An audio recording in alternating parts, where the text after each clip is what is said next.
Clout chase. How does a gospel artist make money? Jaguar wept again. Anaweza kuwa celeb, anaweza kuwa na followers, but it's a time for artists to make bank. Right? How is your relationship with Zari, considering that she dates young? These are accessories. They do not make sense. Yo, what's up? My name is Ted Josiah. You sing about serious issues, it will not trend. If you sing about Adhiambo C, No. Bahati hata kuwa na machozi. Willy Paul ndio alikuwa anatoa machozi. For your beat these boys with stones. Let's all be logic. Yesu washukangi chini analeta pesa. Musicians are missing the point. Do we sip water? You are watching Pop Culture with Adhiambo with a Y.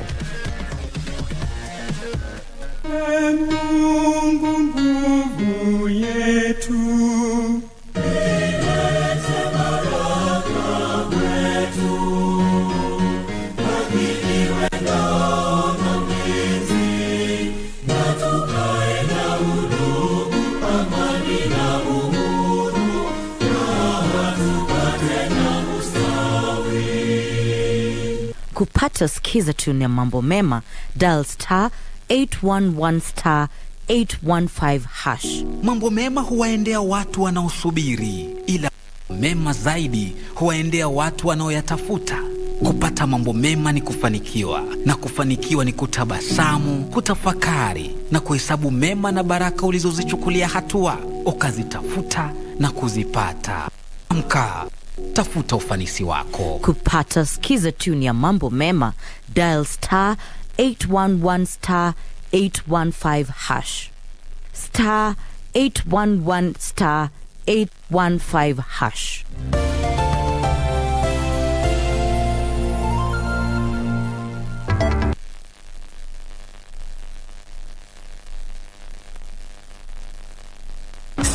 Songea tukupashe na zile ambavyo vitakupa tabasamu tosha. Hana mapenzi wala mahaba, mtoto mbaya sana huyu. What did you just say? Sio tamthilia tu. And why you're saying that Ni tamthilia tosha. alinishika hivi. What? Sio burudani tu, ni burudani tosha. it is the day that the Lord has made. Na sinema bomba. Enda kabisa kama uelewi kitu inafaa uelewe. Na mada za kusisimua. KBC Channel 1, shirika la utangazaji Kenya.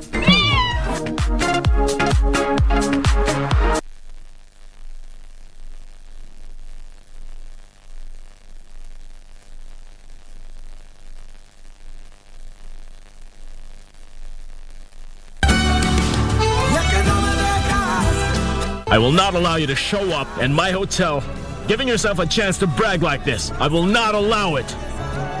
What do you plan to do to stop it? You know quite well that marriage isn't really my thing. Do you understand?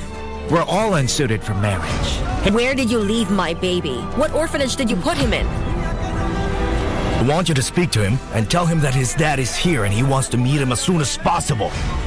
There's one thing I know. What is it? Tell me. I don't want to stop seeing you.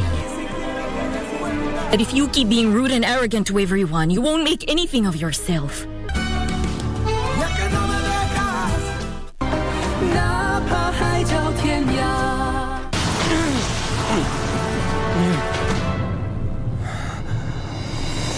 Stop!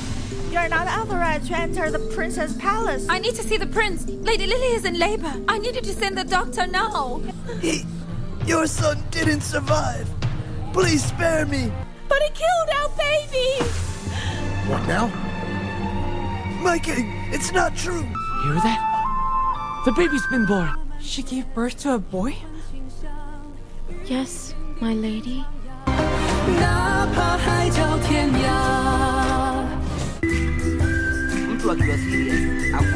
Life cannot always be too serious. Yeah, man, what's up here? Allah? We've got to take some time off and laugh, laugh, laugh, and laugh. And we tickle you down with lots of laughter. That's why I'm saying I'm who is who. Huh? With satire like no other. Tell him to bring it on.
Good evening. It's the 29th of August, the year 2022.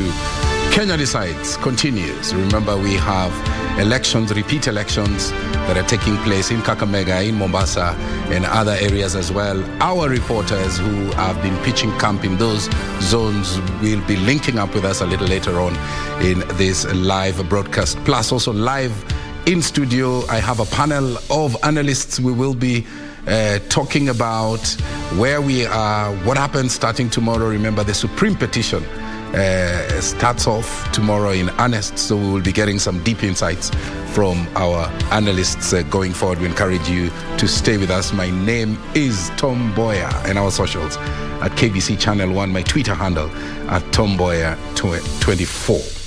Let's begin with our lead story at this hour, and tallying of votes for the member of National Assembly in Rongai is underway amid low voter turnout witnessed earlier on in the day. Incumbent Raymond Moi cast his votes at Masi Njeri Primary School and accused his main competitor, Paul Chebor, of conspiring with IEBC as well as UDA leaders to intimidate and coerce voters.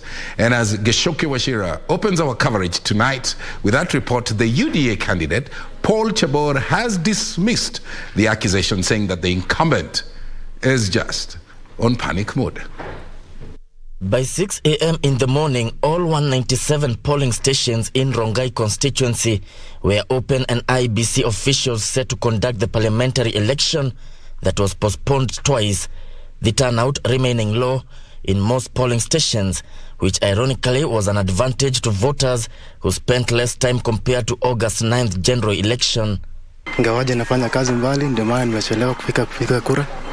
Na kwa matumaini yangu naona kazi inaendelea salama na naona amani iko sawa. Hakuna jambo linaendelea vibaya.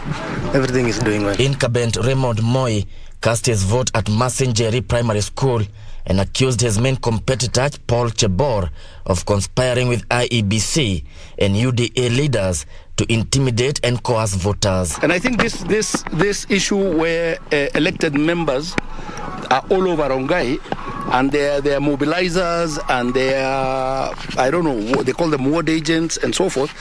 I think it is not fair because the playing field is not level.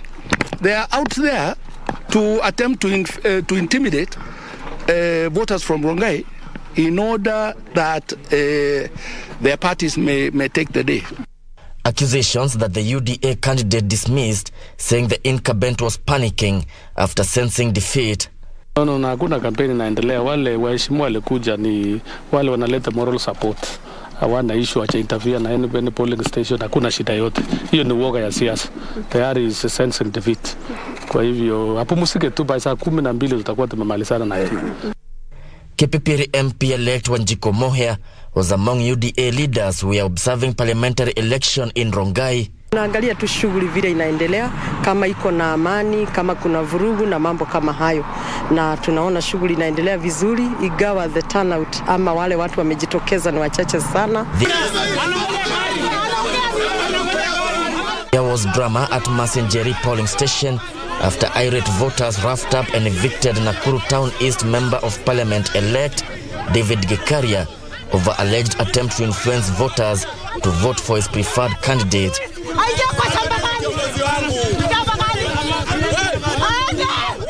Police on standby had to intervene to quell the act voters, while a sympathizer with a motorbike whisked away the member-elect to safety. The parliamentary election has attracted 3 contestants, including Luka Kigen of Chama cha Mashinani Party. The tallying process is currently underway at Nakuru Teachers Training College. Geshoke Washira, Prime Edition. From that report by Gishuke, let's go to Kitui. Incumbent Kitui Rural Member of National Assembly, David Mwalika, has threatened to sue Independent and Electoral Boundaries Commission, IEBC, for delaying elections that were set to be held on the 9th of August. Mwalika was speaking after casting his vote at Mbitini Ward, that's in Kitui Rural Constituency, where his opponent, Charles Nyamai, cast his vote at Kanyingi Primary School. Meanwhile, tallying of votes is underway at Seku University, that's in Kitui Rural Constituency. Here is that report. 6 a.m. at Kanyangi Ward, 3 polling stations were open with voters already queuing to cast their votes. Satisfied with the process, a section of voters expressed their joy in what they termed as a smooth exercise. Naendelea poa, mimi naona sio kama ile wakati mwingine. Wakati mwingine ilikuwaje? Ilikuwa tukisoma huko, sasa hii hakuna kusoma. Tuna delay, sasa hakuna delay. Endelea vizuri, si kama ile siku nyingine kulikuwa na delay. Mala kuna magaragaza haikuwa. Former member of National Assembly Charles Nyamai, who was vying through a UDA ticket, cast his vote at 8 a.m. So good, the preparations right from when the ballot boxes were opened at Seku University, Tallying Center, which I witnessed, up to where we are now. So far, so good. Drama ensued at the Kanyangi ward after a lady who is said to be an agent was allegedly accused of bribing voters. Incumbent member of National Assembly David Mwalika cast his vote at Mbitini ward. He, however, threatened to sue IBC over the delayed elections, saying he has incurred losses in the electoral process. Kitu ambayo inahusinisha sana kwa sababu unajua siasa ni expensive. Kwa hivyo tumeingia gharama kubwa sana. Na kitu ya kushangaza ni wakati tulikutana na huyu mwenyekiti Chepkat. Alituomba msamaha tu na akasema hakuna kitu inaweza fanyika. Na mimi kama mkombeaji wa hii kiti nitaenda kotini kudai gharama yangu. Kwa sababu mimi nimeumia kifedha, nimeumia kiroho, familia yangu imeumia, wafuasi wangu wameumia. Well, incumbent Kitui Rural member of the National Assembly, David Mwikali, they're threatening to go to court. I'm interested in knowing how that suit would look like a little later on. Of course, we have lawyers on a panel. We will be discussing some of those issues. Would like to get their insights. Fred Ogola, who's a governance expert. We also have Alex Mola, who's an advocate of the High Court, alongside Alenga Toro Test, a political analyst. We will be asking them some of those questions, so do stay with us. But let's go to Mombasa, where my colleague Junie Karisa is. Junie, if you can hear me, we understood earlier on that most polling stations had recorded low turnout. What's the position now? Right, good evening, Tom. We are coming to you live from Nyali constituency, where the whole most polling stations, there are 195 of them in this particular constituency, have are just about concluding the process of counting the number of votes cast and bringing them here at the constituency tallying center that is at Nita.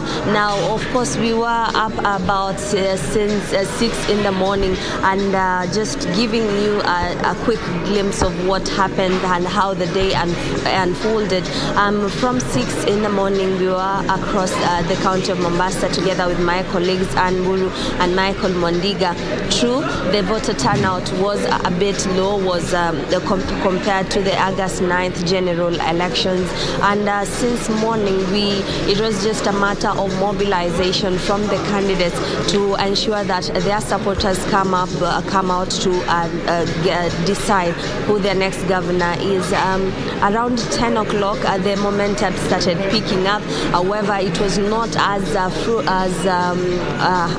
eventful as we would have imagined. At around 3 p.m., most polling stations, of course, witnessed an influx of people, considering most of them who are attending to the small-scale businesses winded up and ran to the polling stations to exercise their democratic right. And right about 5:30 in the evening, most polling stations here in Mombasa County had concluded that exercise and had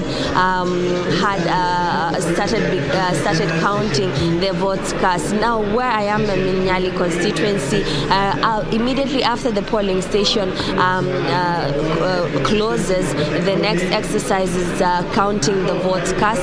After the votes have been been cast, of course, electronically. Those results are relayed to the constituency and the county returning officer. Then physically they are mandated to come to the constituency returning officer to hand over their electoral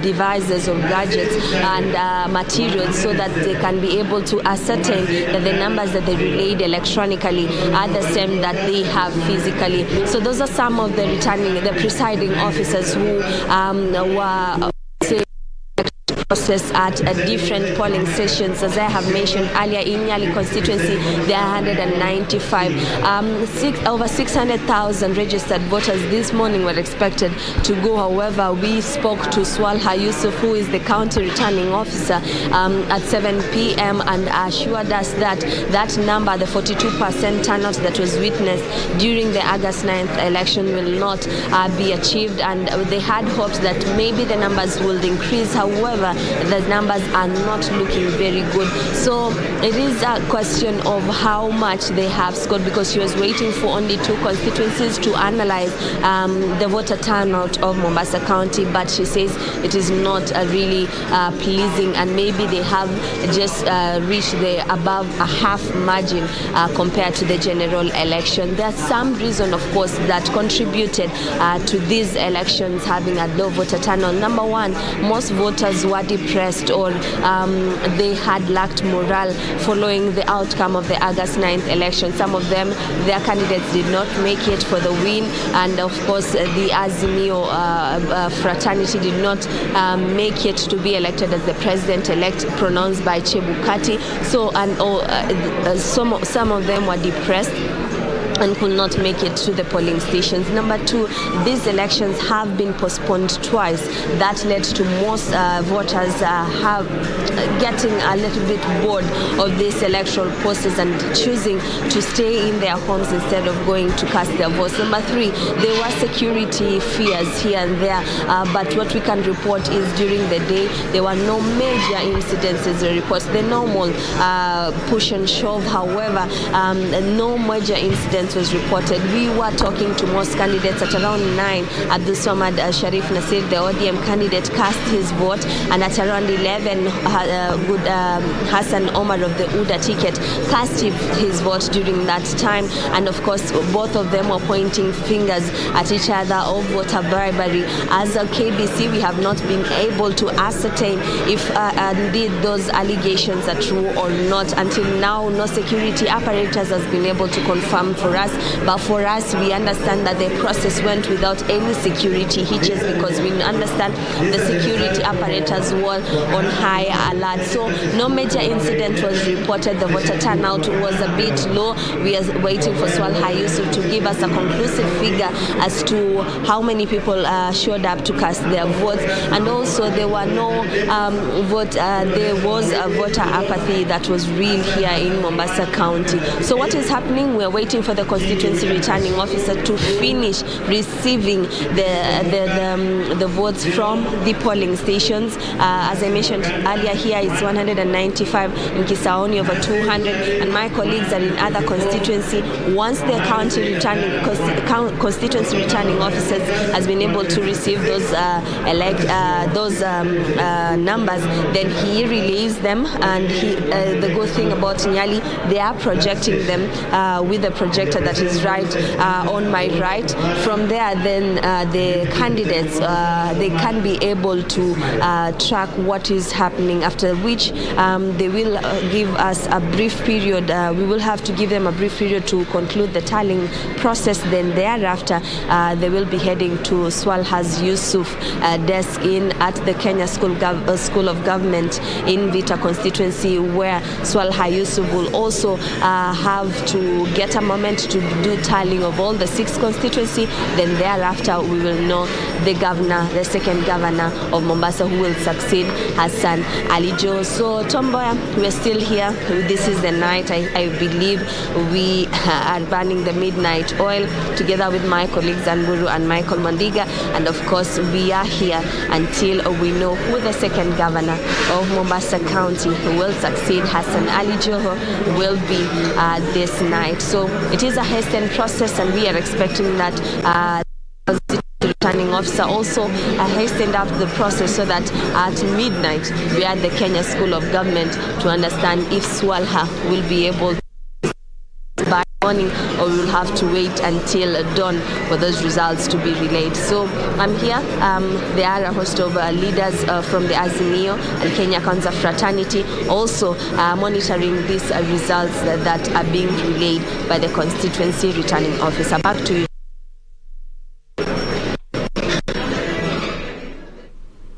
A bit of hiccup there, but no problem. You know, I'd actually planned to ask you 3 questions, which you have answered extremely well. That was a very comprehensive update. Perhaps before I let you go, what's your crystal ball telling you? When should we know who the governor-elect will be? By what time? If you can hear me. All right, we'll get back to her. It's okay. It's okay. She has given us a very comprehensive report there from Mombasa. Juni Karisa coming to us from Nyali there. Remember earlier on there were indications that there was a low voter turnout, and I would like our panelists to sort of tackle that question of low voter turnout. Silas Akiro, Alex Moga, Fred Ogola are all in studio. Later on we'll be engaging with them. But before we continue with this live broadcast, let's take a short break. We'll be back. Don't go right.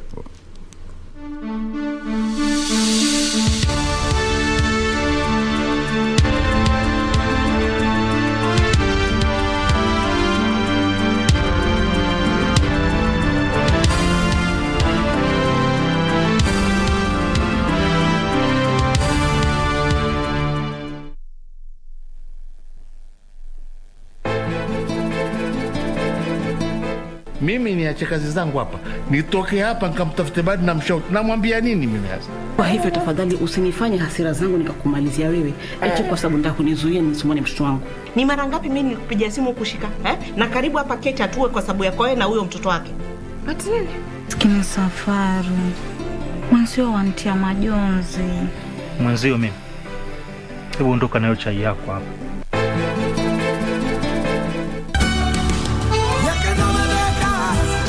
I will not allow you to show up in my hotel, giving yourself a chance to brag like this. I will not allow it.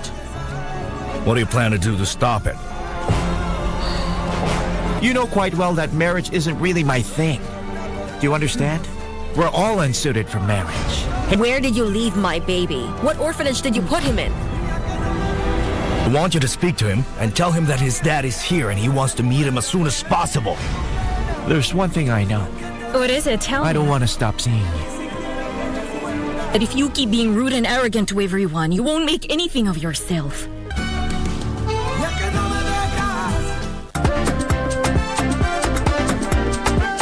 Karibuni sana to the Second Chance TV game show. Tough questions. Virunga National Park is located within which mountain ranges? Aberdare. Aberdare? Is that your final answer? Tough challenges. Nona teammate yako kwenda. 3, 2, 1. It's a survival for the smartest. 10 seconds to go. Who is the current president of Malawi? Zakaya Kikwete. Wrong answer. That is the wrong answer. Does it border to the east? Nakuru County. Nakuru County, you get 2,000 bob. Premiering soon on Channel 1.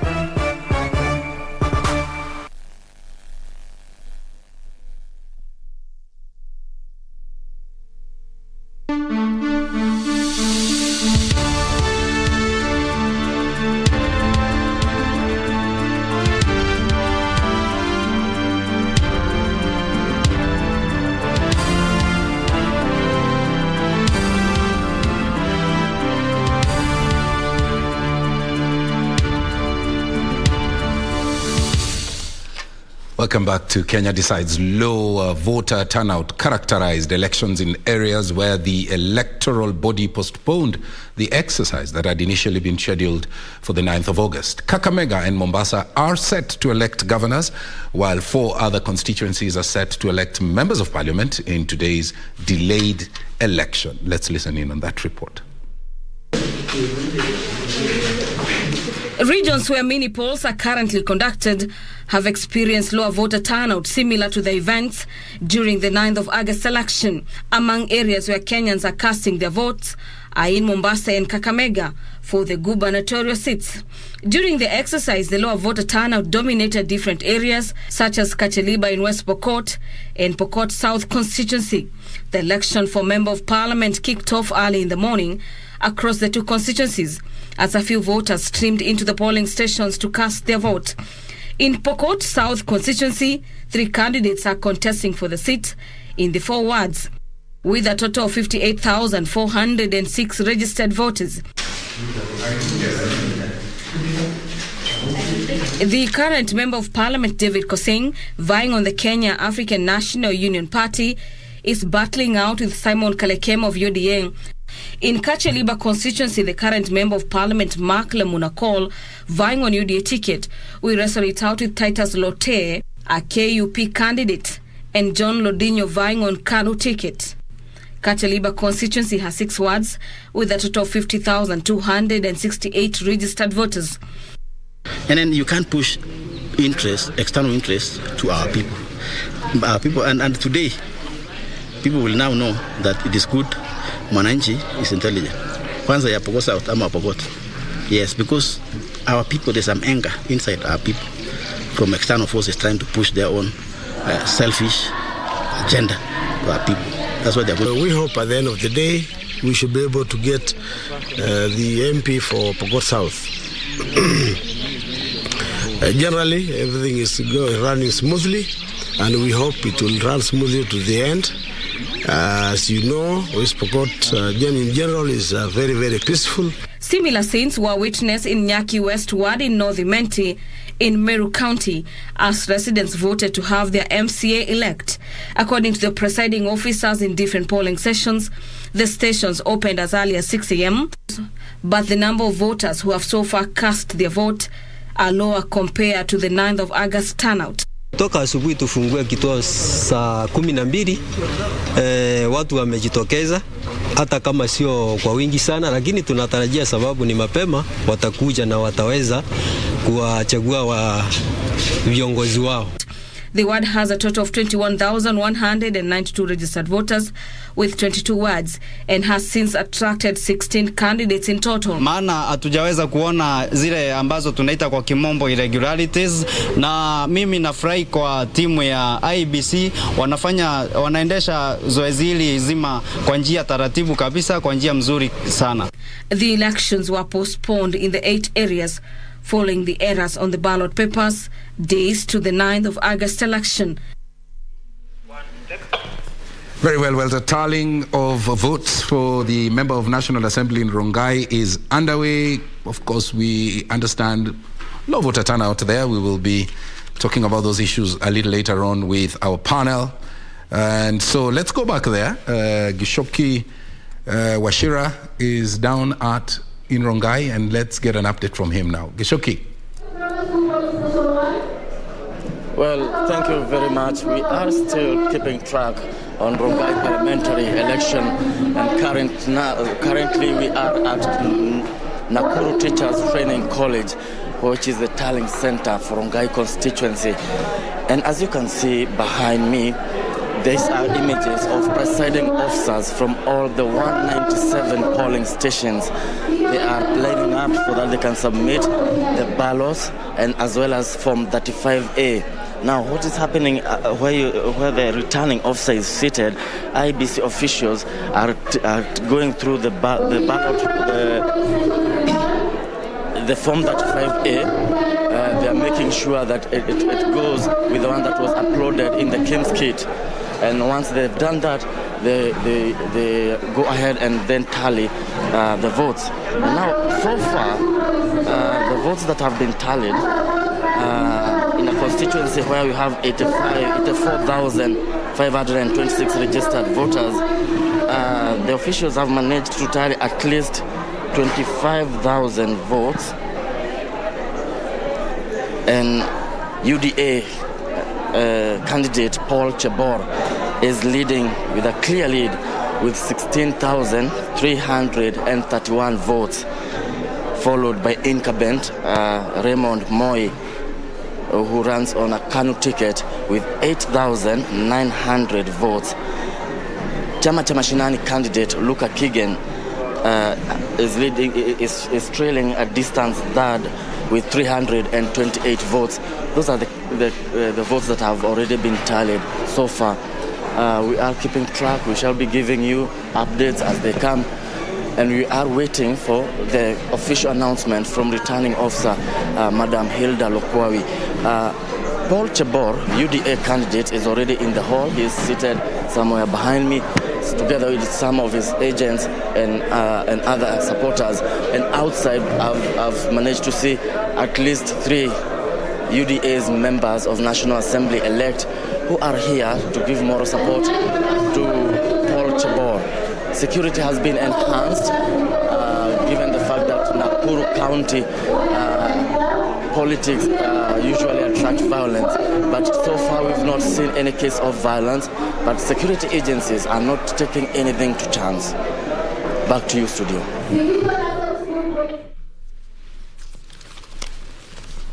Thank you very much, Wachira. We'll be coming back to you, of course, Wachira, indicating that so far 25,000 votes have been tallied, and the 2 leading lights, Paul Chebor of UDA garnering 16,331 from those votes that have been counted, and the incumbent Raymond Moi managing 8,900. Of course, we'll be getting back to Wachira a little later on. Remember, Chola Simon is on standby.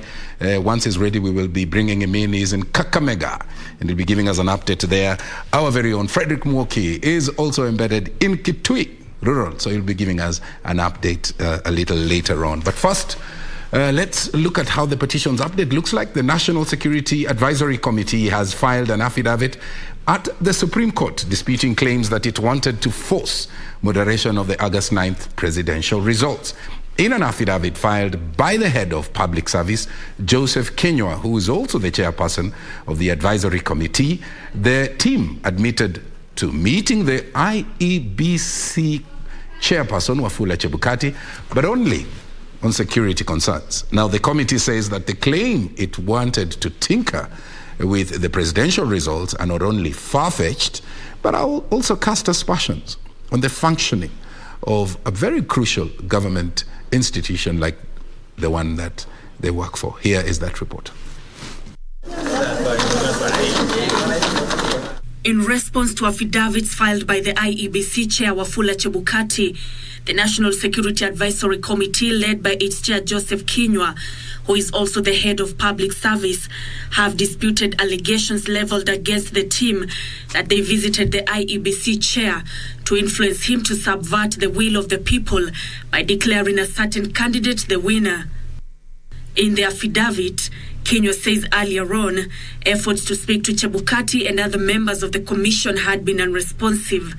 Further, Kenywa says the meeting had been necessitated by delays in the declaration of presidential results and the manner in which the results were being transmitted, including stoppage of the public display of results.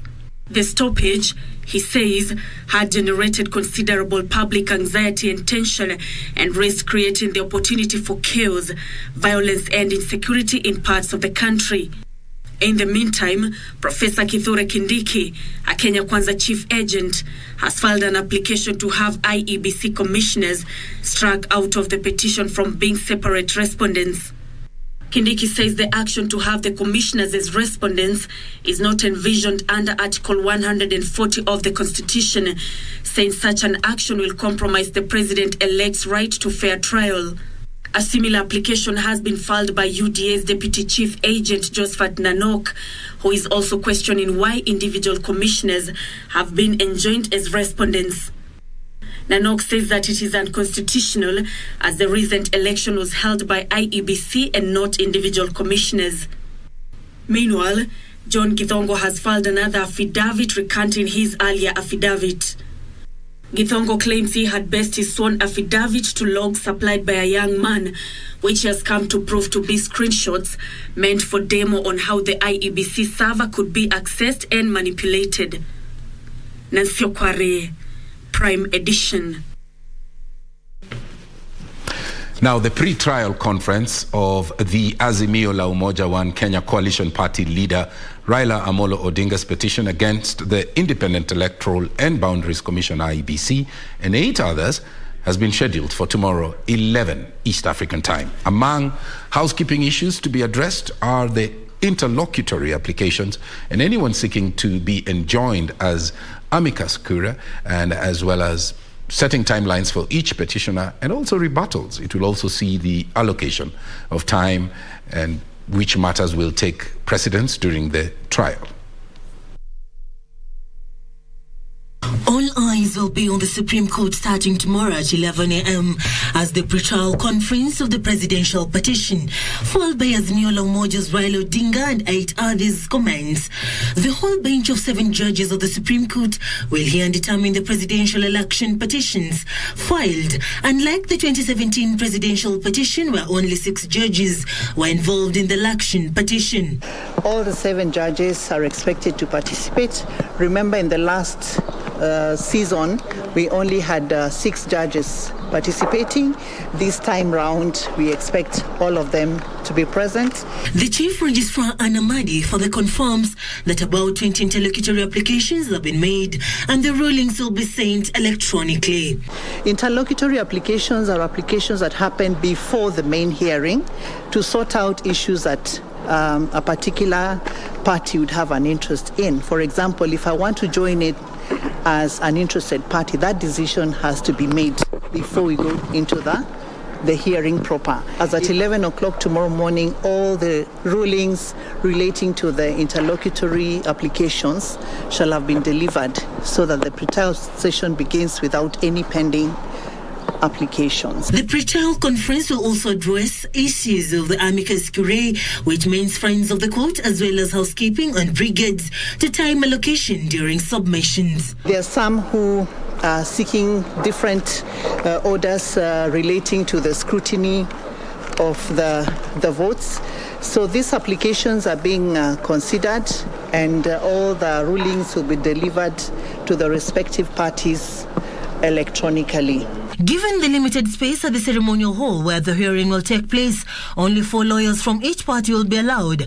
Petitioners, respondents, interested parties and amicus curiae, as well as 11 observers, including a regional trial observation mission consisting of a high-level panel of eminent African jurists who are members of Africa Judges and Juries Forum, led by retired Chief Justice of the Republic of Tanzania, Honorable Justice Mohammed Shande Othman.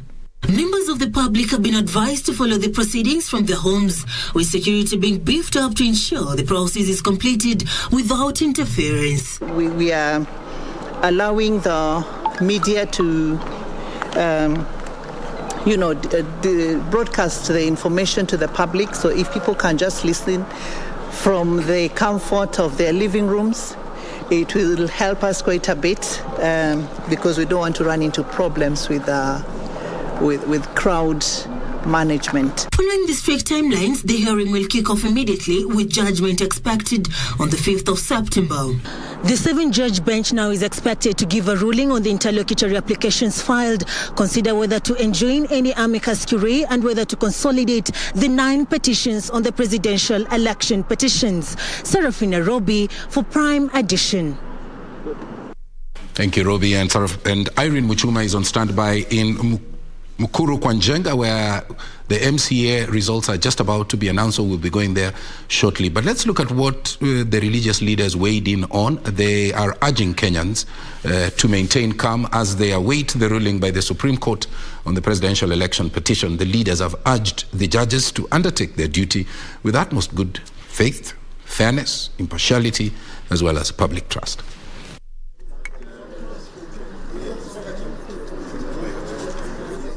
Drawn from different faiths across the country, religious leaders have called on Kenyans to remain calm in the wake of the intensive legal discourse at the Supreme Court. We have a brief statement that we would like to...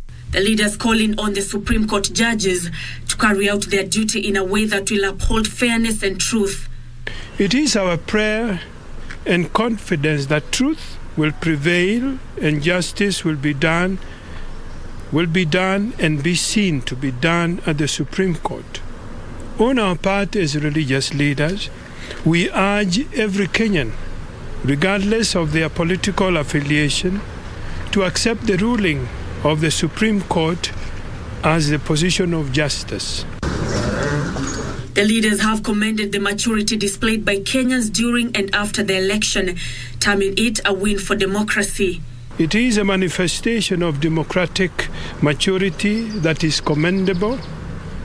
Let us all continue with this trend, especially in view of the intensive legal discourses that will be happening this week at the Supreme Court. Nancy Okware, Prime Edition. Let's cross over immediately to Kakamega, where the gubernatorial elections are ongoing, and listen in on what Wycliffe Okech has. Wycliffe, you can hear me. What's the very latest for us now? Well, a very good evening to you, Tom, back in Nairobi. As you've rightly put it, we are coming to you live from Kakamega County, where the gubernatorial election that had been postponed twice actually today happened, and the 844,551 registered voters in this particular county actually took to the polls, got the opportunity to take to the polls and elect who is going to be their governor for the next 5 years. And as it stipulated in the law, the polling stations opened at 6 a.m. as stipulated, and some of the majority of them closed at 5, except for a few less than 20 that extended the closure time by about between 30 minutes and 1 hour. And when I spoke to the county returning officer, Mr. Joseph Hayata, on that, he told me that so some of those polling stations that extended the closure of the polling exercise was occasioned by the fact that some of the schemes that were being used to identify the voters did not failed, and they had to be supplanted or rather replaced by others, and that took a bit of time, and that is the reason for the delay of the commencement of the voting exercise in those particular polling stations. Right where we are, this is Sigalagala National Polytechnic, which is the constituency tallying center for Shinyalu constituency. Remember, there are a total of 12 constituencies that constituting the vast Kakamega County here. Remember, Kakamega County actually is the biggest in in this region, actually the western region here, and you can imagine just 12 constituencies. And right now what's happening is that if my colleague behind the camera, Martin Kivuti, can basically show you what's happening in the background here, is that the returning officer for this particular constituency is receiving ballot boxes from the various polling stations. That line you're seeing at the entrance at that door here, there is it's a queue made by the presiding officers and their deputies as they queue there with the various electoral materials they are delivering to this center for to be received by the returning officer for this particular constituency, and where the results are verified and declared in the presence of party agents and the agents representing various candidates here. And that is what has been happening for the larger part of the evening since the polling stopped at around 5 there. And one thing more that if my colleague Martin can basically also just pan around and show you how smooth this exercise is rolling here. Remember, this is what is happening across the 12 constituencies that constitute the vast Kakamega County. Earlier on, I spoke to the county returning officer, Mr. Joseph Hayata, who said that by now nothing is really happening at the county tallying center, because the gist or rather the gist of the exercise right now is at the constituency tallying center, with the presiding officers and their deputies actually delivering those ballot boxes to be verified and declared by the returning officer here. There is also a smart board that is very clear to everybody to see. If my colleague here can also just pan around and show you the smart board there that is being projected to everybody that is within the room here to see and to see for themselves how transparent and smooth this exercise is. And something we also I can mention, like I've told you, the polling stations opened at 6 a.m. and the voting exercise went on smoothly, except for a few pockets of incidents of unrest. But then something that I have to mention is about the security issue that we noticed today across the county here. Remember, there were two security personnel guarding every polling station, and just additional officers patrolling around and within every polling center. Something that manifested is that the voters, immediately after voting, they needed to go to the various homes as indicated in the law, but then they just decided to remain just next to the polling centers in what they claimed is protecting the votes. But then the officers were there to control every incident that could probably interfere with the voting process. And earlier on I spoke with the Western Region Police Commissioner, that is Paris Kimani, maybe to confirm if probably there was any sort of arrest regarding the security issue, but she mentioned that there were no any arrests that had been made by evening, yes. And also I spoke to the county returning officer, that is Joseph Ayata, saying that some of the claims of bribery that have been made by the various candidates, actually they were just claims, but then nothing was lodged with the IBC office officially. There was a case actually. There was some rumors or other claims on social media that one of the candidates vying for this particular seat, that is Cleophas Malala, was vying for this seat on the ANC party, was being arrested. But then before we made our way here, we went to the home of Cleophas Malala, and actually we found him there carrying the parallel tallying exercise, and Cleophas Malala hasn't been arrested and is well at his home. Like I've mentioned, what's happening right now is just that the returning officer for Shinyalu constituency is receiving ballot boxes from the presiding officers and their deputies, which are being verified and declared. Tom, something that I cannot forget to mention is about the low voter turnout that was reported. That is what was witnessed throughout the county here. When I spoke to the constituency returning officer, who is Joseph Ayata, told me that the elections that was conducted on 9th of this month, the turnout was about 60%. But then today, nothing close to that was witnessed. Actually, by now, like if I can mention, this is Shinyalu constituency, where there are 152 actually polling stations, and so far what has been registered is about 14 polling stations have been verified here and announced here. And just to paint a picture of the kind of race we are having here in Kakamega, remember there are a total of 7 candidates contesting to succeed the outgoing Governor Wycliffe Oparanya.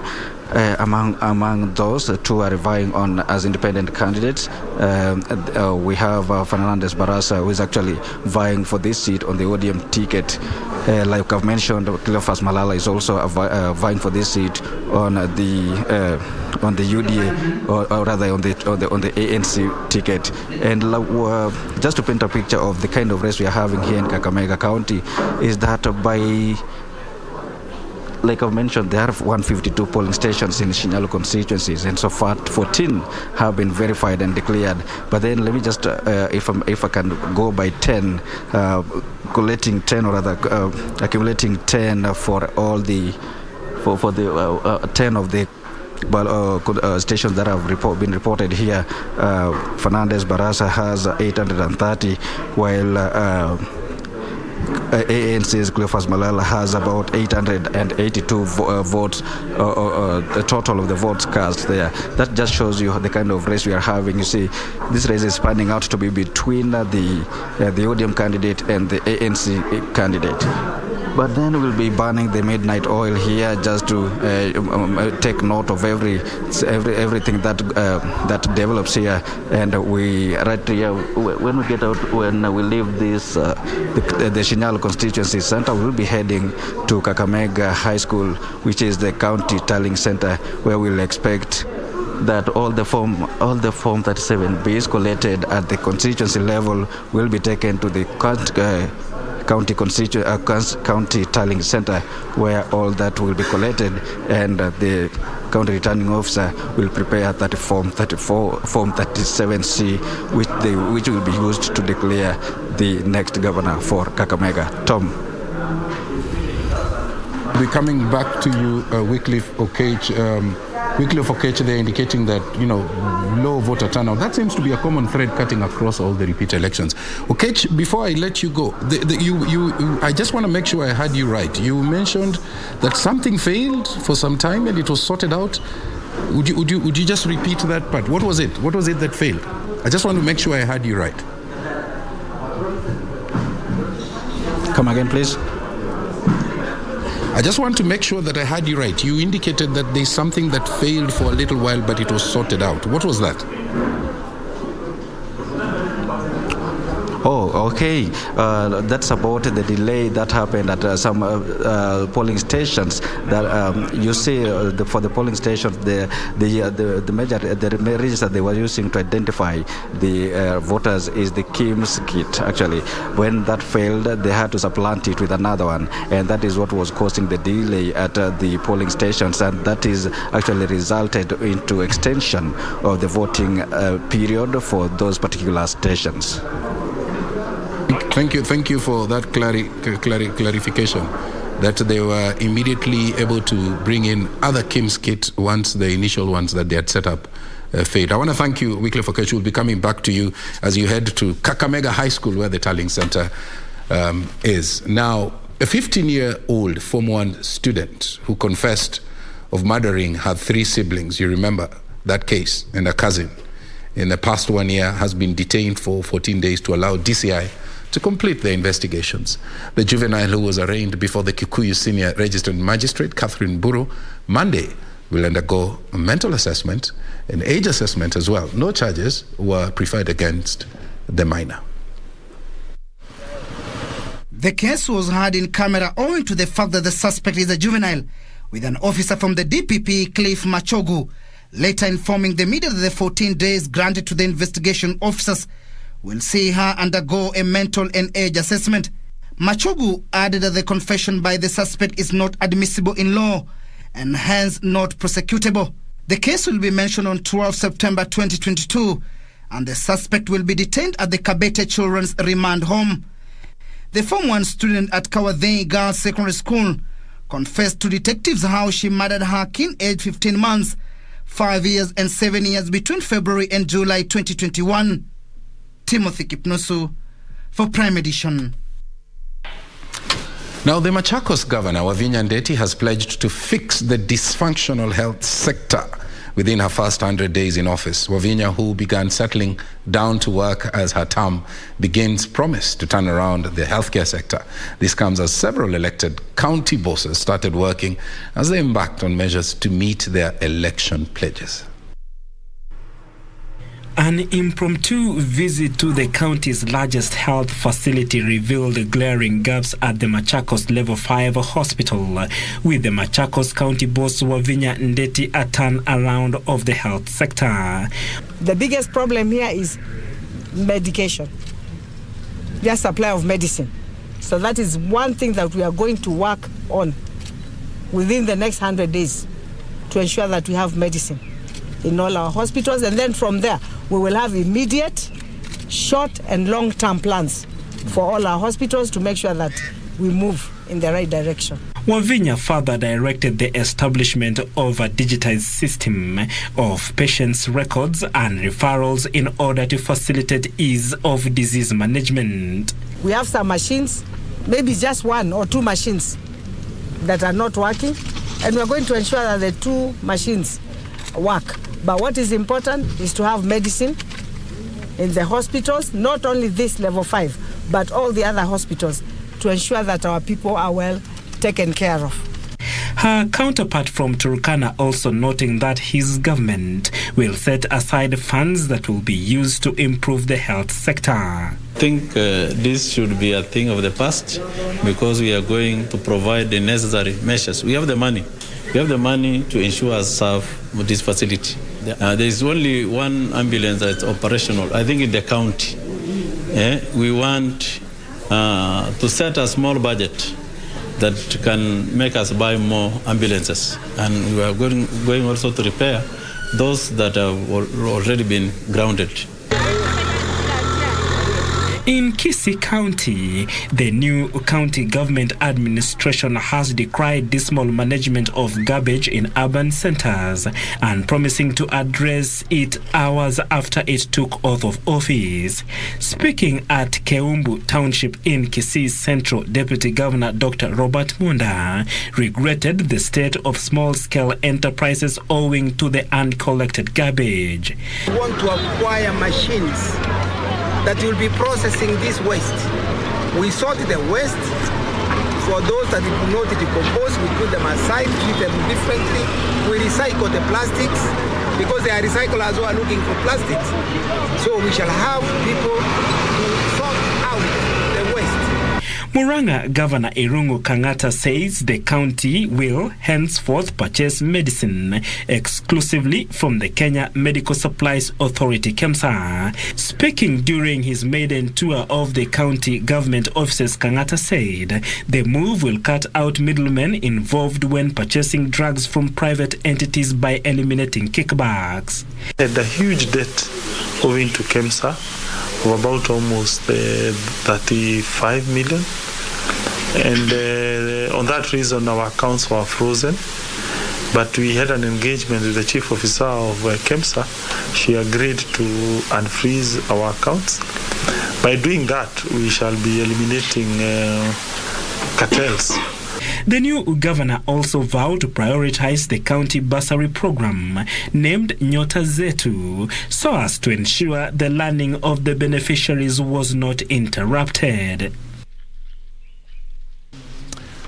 Now, on cabinet, we feature a gentleman who was the first Kenyan to obtain a Doctor of Philosophy degree. He served in the Independence Cabinet. As a member of Parliament, he served 4 terms during President Jomo Kenyatta's regime and later that of his successor, Daniel Toroitich arap Moi. Tonight, on the Cabinet, we feature Dr. Julius Gikonyo Kiano.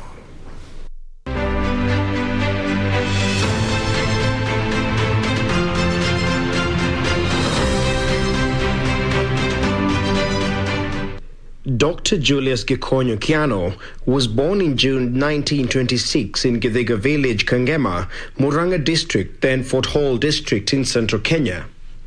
After studying abroad, he returned to Kenya in 1956 and worked at the Royal Technical College, now the University of Nairobi, as the first African lecturer teaching economics and constitutional law. He would later join politics in 1958 and elected to the Legislative Council LegCo to represent Central Province South.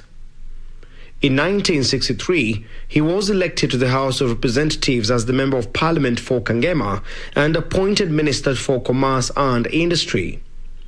During his tenure, the ministry worked out a program that would enable small-scale African traders to buy goods at wholesale prices. To encourage Kenyan Africans to get involved in trade and commerce, the minister travelled across the country opening African shops and businesses. In 1964, at a Commonwealth Trade Ministers' Conference, Kiano called for an international trade and development organization under the United Nations. Years later, the efforts bore fruits as the Geneva-based United Nations Conference on Trade and Development UNCTAD was born, and in 1976 he vied unsuccessfully to become its executive director. His reshuffle to the Ministry of Labour would come in 1965. A year later, he was elected Member of Parliament for Kiharu, a seat he retained in 1969 and 1974. In January 1968, he was appointed Minister for Education, and in December 1969, he was moved to the Ministry of Local Government. Following the assassination of the Minister for Constitutional Affairs, Tom Joseph Mboya, in 1969, Dr. Kiano described the crime as the darkest hour and most shocking blot on Kenya's history since independence. We feature the man who, alongside he and Mboya, had since 1959 worked closely in organizing the student airlifts to the USA that formed the core of the country's future public service since 1959. At the time, he was Minister for Education and was later moved to the Ministry of Local Government. Later in the 70s, Dr. Kiano returned to the expanded Ministry of Commerce and Industry before moving to the Ministry of Water Development in 1976, earning himself a tag of the most shuffled cabinet minister in President Jomo Kenyatta's government. In 1977, as Minister for Water, he was elected chairman of the steering committee of the United Nations Water Conference in Argentina, which was the beginning of the high-profile involvement in environmental issues. He also led Kenya's delegation to the UNEP Governing Council meetings in 1978 and 1979. In 1980, Kiano was appointed Managing Director of the Industrial Development Bank. Kiano's last attempt to return to politics was in 1989, where he lost in a by-election occasioned by the expulsion of Kenneth Matiba from KANU. Although Kiano was the front-runner right from the early stages of the election, he lost the bid for the Kiharu parliamentary seat to his former employee, Jidraf Mwero. In December 1989, Kiano was elected unopposed as the Murang'a KANU branch chairman. He lost again to Matiba during the multi-party general election of 1992, after which President Daniel Arap Moi appointed him chairman of the state-owned Kenya Broadcasting Corporation, KBC. He died in August 2003, aged 77.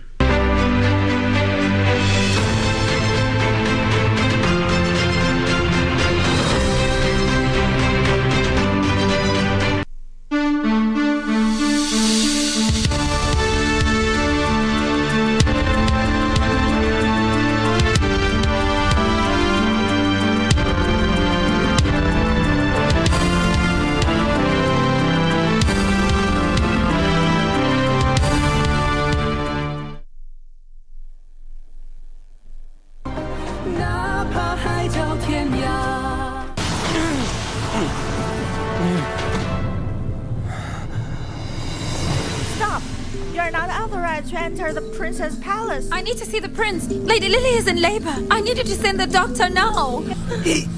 Your son didn't survive. Please spare me. But he killed our baby. What now? My king, it's not true. Hear that? The baby's been born. She gave birth to a boy? Yes, my lady.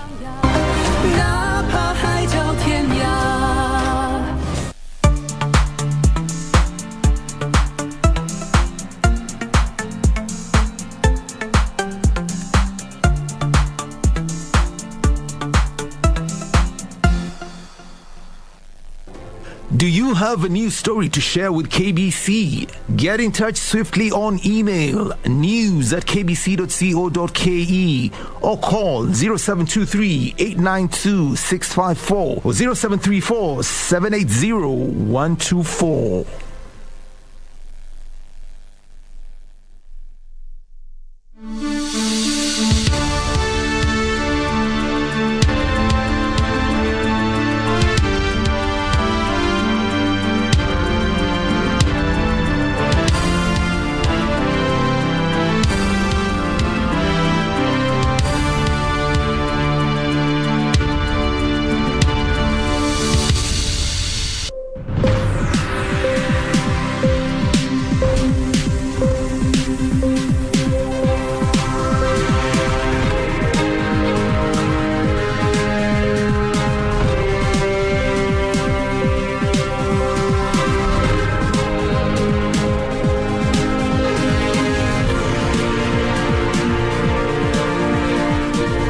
Very good evening to you. Many thanks for keeping it Prime Edition. We want to take a quick break from elections and give you the latest in the world of business. My name is Betty Kiptum. Now, Kenya is at an advanced stage of sealing export deals with Malaysia and Mauritius for shipment of day-old chicks. The Director of Veterinary Services, Obadia Njagi, says talks with the two nations are part of Kenya's plan to increase live animal exports. Kenya's annual chicken exports are valued at 27.3 million shillings, making it the 94th largest exporter in the world. Rwanda, South Sudan, Somalia, Uganda, and Ethiopia are the main markets for Kenyan chicken products. Currently, Kenya is in advanced talks with Malaysia and Mauritius as export destination for Kenyan poultry. Kenya is seeking to sign export deals with the two nations to start shipping day-old chicks to Malaysia and Mauritius, who are keen on increasing their broods. Kenya's Director of Veterinary Services, Obadia Njagi, says officials from the two nations have already done a tour of breeding facilities in the country with a view of starting importation of the chicks. Njagi further says plans are underway for Kenya to increase chicken production to meet demand in the two nations. Kenya has been seeking to increase its live animal export in the recent past after resuming direct exports to Oman after a 16-year break. So far, Kenya has shipped 18,000 live animals through Salah port in Oman. Kenya is also looking to secure Saudi Arabia and the United Arab Emirates as possible live animal export destinations after a high-powered delegations toured the country in April this year. Benson Rioba reporting for Prime Edition. Now, Digital Financial Services Association of Kenya has moved to court to challenge, among others, the 20% excise duty on digital loans, which took effect through the Finance Act of 2022. They say the amendment to the first schedule to the excise duty of 2015 is discriminatory, unconstitutional, and imposes an unfair tax burden. The Finance Act 2022 introduced a 20% excise tax on fees charged by digital lenders. Effective last month, borrowers have been paying more for loans as some digital lenders pass on the cost to consumers, making mobile loans costlier. The Finance Act 2022 reads, excise duty on fees charged by digital lenders at a rate of 20%. Excise duty on the importation of cellular phones shall be at 10% of the excisable value. Imported ready-to-use SIM cards at 50 shillings per SIM card. The Digital Financial Services Association of Kenya has moved to court to challenge the 20% excise on digital loans.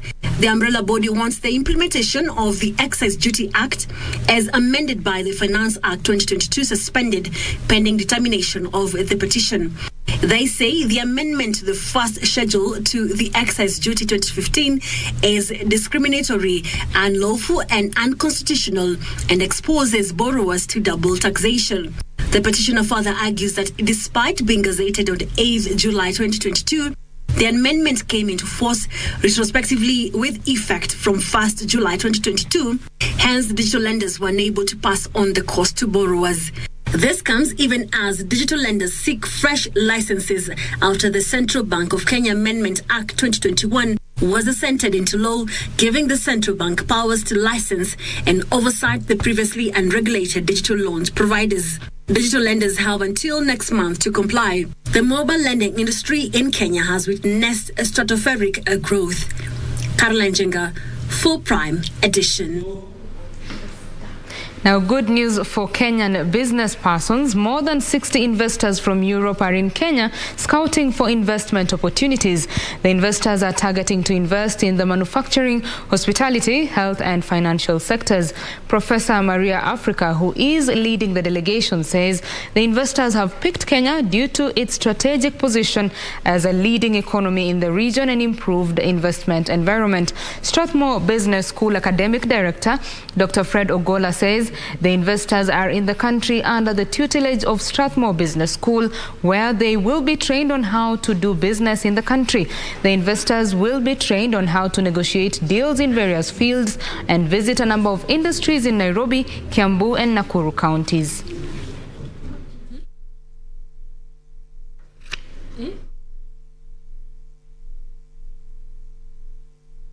Kenya has been facing the issue where we are looking for foreign direct investment. Investors like them, by learning about the business environment, one day they'll be sitting in a boardroom by someone saying, can you go to Africa? And say, yes, I know about Africa, I was there. This industry works, this works, and that doesn't work. Participants from Strathmore come to Barcelona to learn about the business environment there. Our participants come here to learn about the opportunities and the way of doing business here in Kenya. Business are very different from what we do in Spain and what we do here. So I want to learn that point of view. Now, Kilifi County government plans to build a sports complex and partner with the national government and investors to revive the county's tourism sector.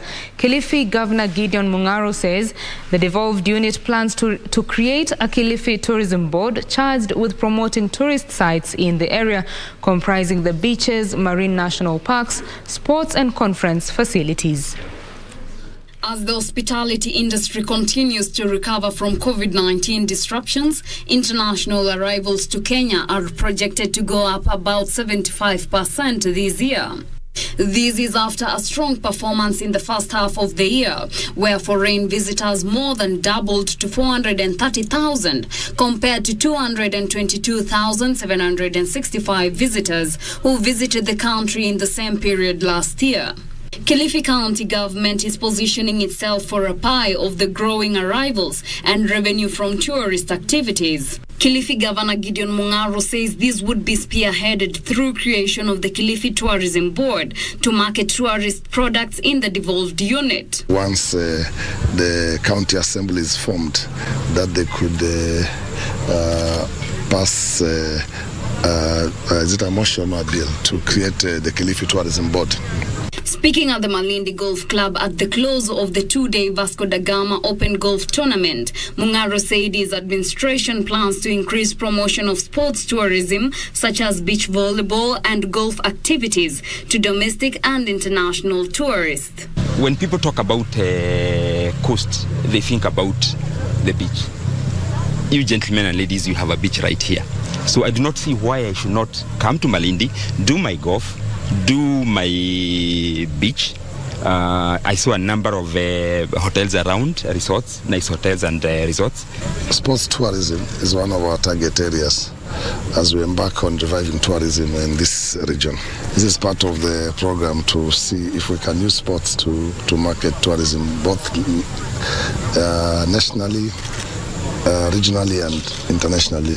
Mung'aro expressed optimism that the expansion of the Malindi International Airport and the upgrading of the Mombasa-Malindi Road to a dual carriageway would boost the tourism sector, as tourists would either land directly in Malindi or take a shorter period of time from the Moi International Airport in Mombasa to tourist sites in Kilifi County. Reporting for Prime Edition, I am Teresa Mutai.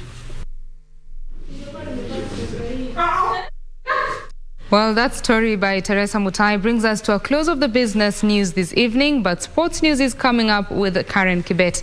My name is Betty Kiptum. Do have yourself a lovely night. Bye-bye.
I will not allow you to show up in my hotel, giving yourself a chance to brag like this. I will not allow it.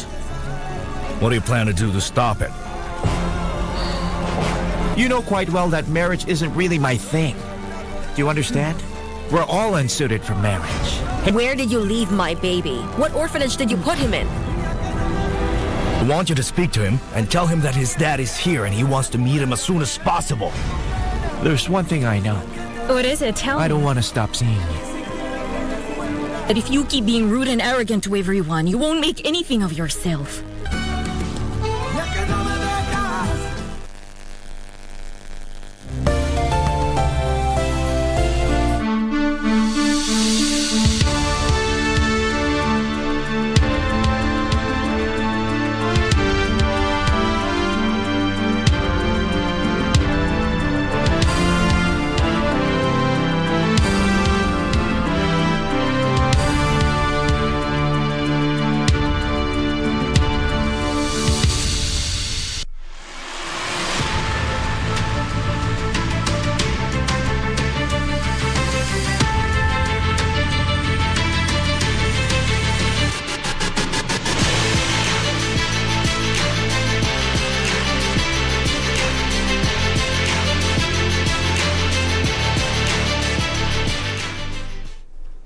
A very good evening to you. I do hope you're holding up well. It's now time for us to take a look at what's making headlines in the world of sports. My name is Karen Kibet. Now, the National Rugby Sevens team Shujaa completed the 2021-2022 World Rugby Series in the 12th position with 49 points after collecting 12 points today at the last leg of the series in Los Angeles, United States. The team, coached by Damian McGrath, finished 6th in Los Angeles after losing 21-7 to Argentina in the 5th place playoff match. Australia emerged tops with 129 points, 2 ahead of South Africa. Fiji finished 3rd with 122 points. The Kenyan team now shifts their focus to the Rugby World Cup Sevens, which will be held in Cape Town, South Africa, between the 9th and 11th of next month. They will open their campaign at the global event against Tonga at the Cape Town Stadium on the 9th of next month.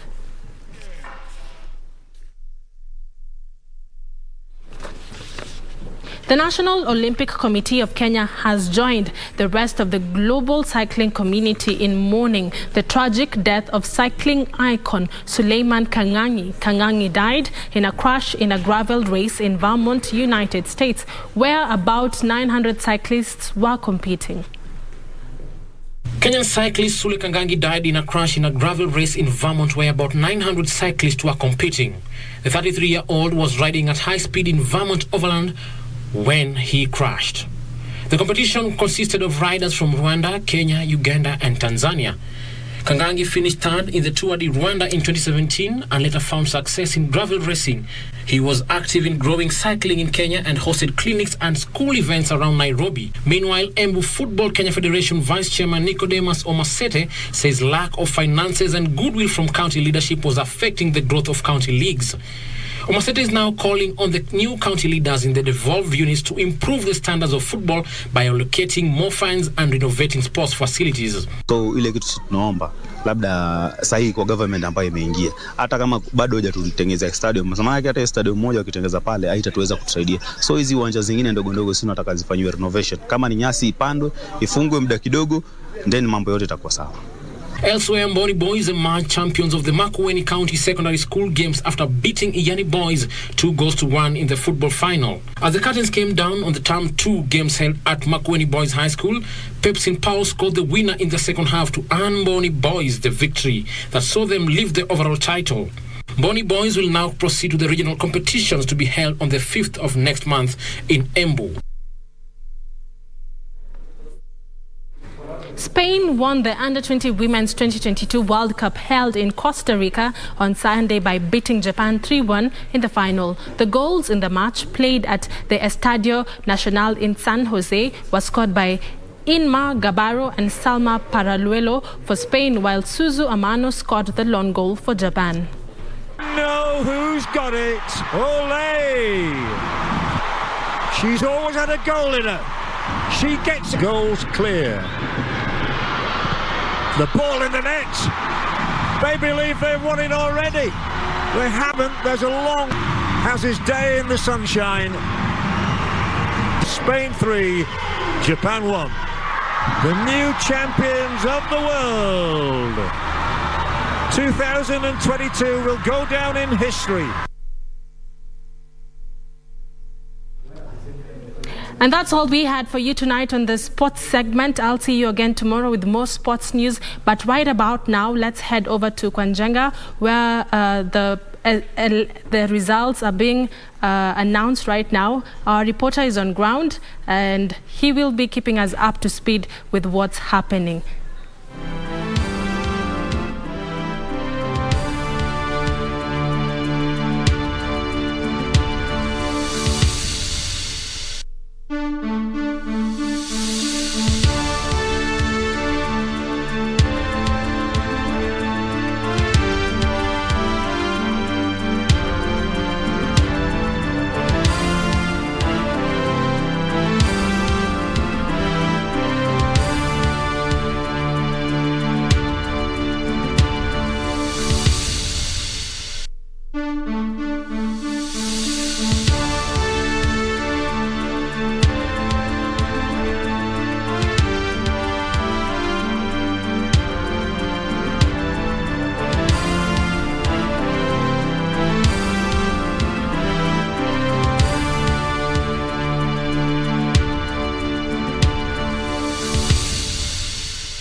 good evening once again.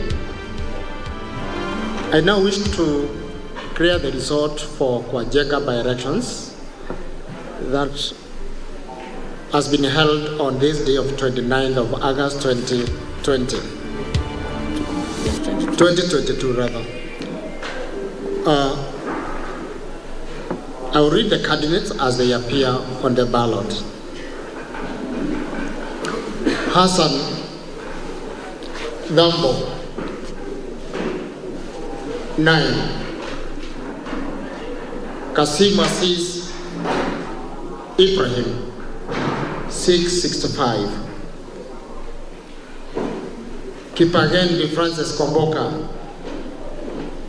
1,344. Kirago Francis Kimondo, 2,088.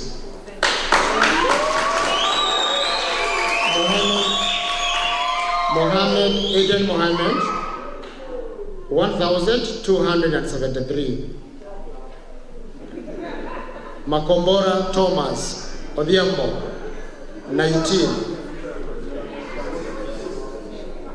Makura Amos Abelsa, 11.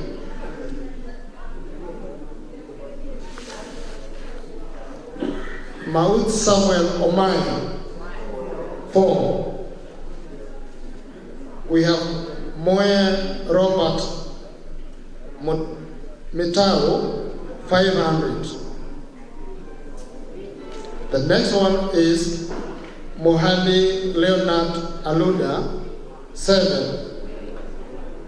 We have Moriongi John Chalo, 38. Nyacha Enoch Nyabuti, 6. Ojek Stephen Onyango, 1. Ondongo Rolex William, 2. Odeo Joas Perez, 9. Luke Leonard Ogoro, 11. Lucy Kalambo Wilson, 20.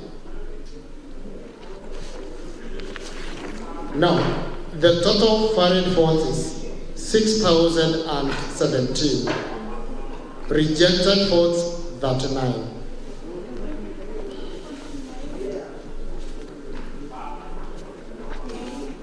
Now, I wish to declare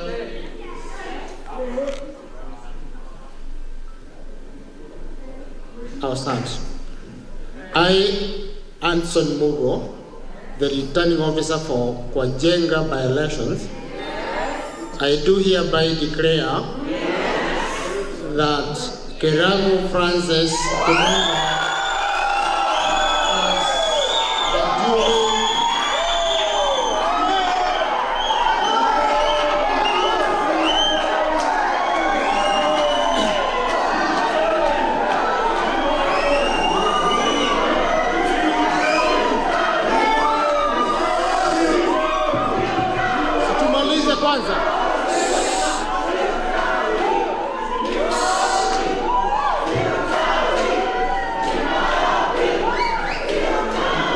as the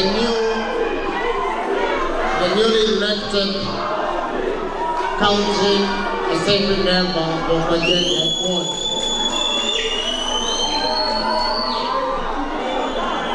I now invite Kimondo to come in front so that I can issue him a certificate.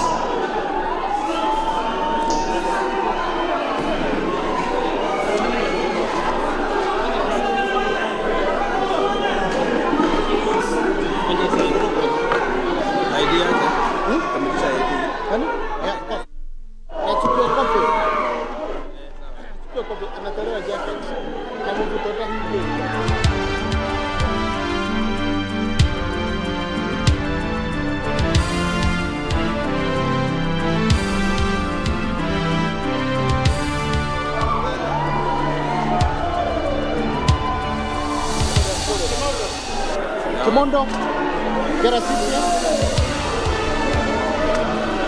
Give me your ID.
Salimia watu yako.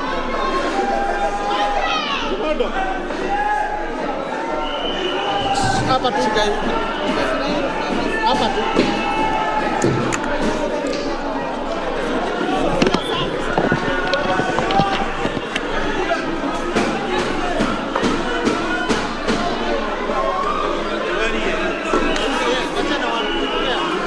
Habari ya jioni.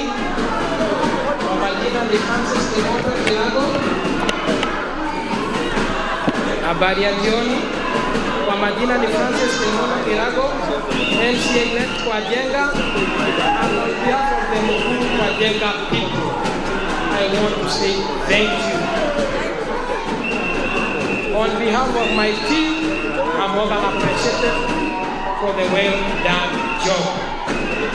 For the great people of Mukuru, my vision manifesto still remains to be varied. And I would like to say in very few words, the people of Kwajenga have spoken on their own without depending on a political party, neither on a tribal line. And we are more than ready to work as a team. To my fellow competitors, it was a fair game, and we wish to try another day, and we shall work as a team, because I know you had very many ideologies and ideas for the good people of Mukuru kwa Jenga, and it's a win for the whole of Mukuru kwa Jenga. We are more than ready to work with you people, my fellow 16 worthy competitors. Tutafanya kazi kwa pamoja. Thank you. Kwa Mungu wetu tunamwambia asante Mungu wetu. To my very able chairman, to my very able PA here, Bwana Sharo, and the whole team, my family, my wife, for the great and good support you gave me. As a team, tunasema tena na tena, asanteni Mukuru kwa Jenga voters. We are ready to work for you. We shall not disappoint you. And we are here to bring servant leadership into action. From tomorrow, as I said there before, tunaanza kazi mara moja. To those who voted for me, to those who didn't vote for me, we are no longer enemies. It was a fair competition. We shall work together with all the teams, the 17 teams. Sisi wote ni watu wa Mukuru na tutashikana mkono tusaidianeni for the 5 coming years. As I've always been saying, it's about performance, it's about service delivery, it's about one-on-one talk with you people. Na mbarikiwe sana, sana, sana, na Mungu wetu, haleluya, haleluya, Mungu wetu mkuu, haleluya. Tuliomba kwa asili, ametujibu kwa uwazi. Asanteni sana. To the IBC, you have been very fair. Igawaje mtihani ilikuwa ngumu, going for a Leland as an independent candidate, it wasn't a joke. It wasn't a joke. But I thank God we have delivered the seat again, and people have already spoken that they were in need of a leader, not a political party, neither their tribe. Na sitawaangusha, tutafanya kazi kwa pamoja na Mungu atuongoze. Vile ametupigania kwa campaign, tuendelee namna hiyo hiyo. Asanteni sana.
Welcome back. And as you can see there on the screens, MCA winner Francis Kimondo Kirago, Mukuru kwa Jenga, MCA-elect independent, giving his victory speech.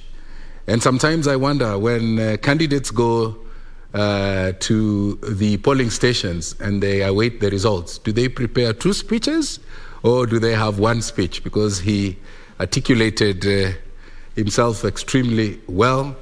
And there you are, Mukuru kwa Njenga, MCA-elect Francis Kimondo Kirago.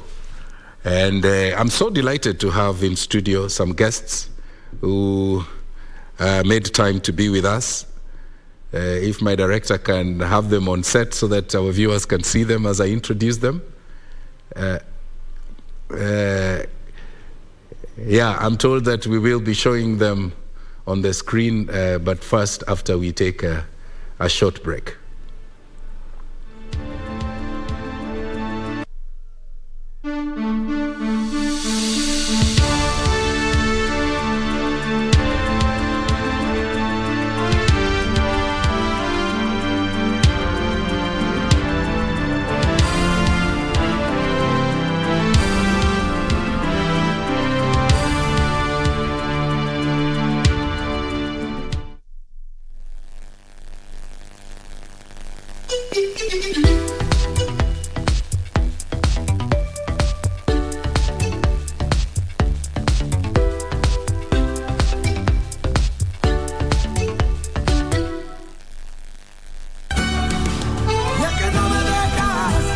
I will not allow you to show up in my hotel, giving yourself a chance to brag like this. I will not allow it. What do you plan to do to stop it? You know quite well that marriage isn't really my thing. Do you understand? We're all unsuited for marriage. What orphanage did you put him in? I want you to speak to him and tell him that his dad is here and he wants to meet him as soon as possible. There's one thing I know. What is it? Tell me. I don't want to stop seeing you. That if you keep being rude and arrogant to everyone, you won't make anything of yourself.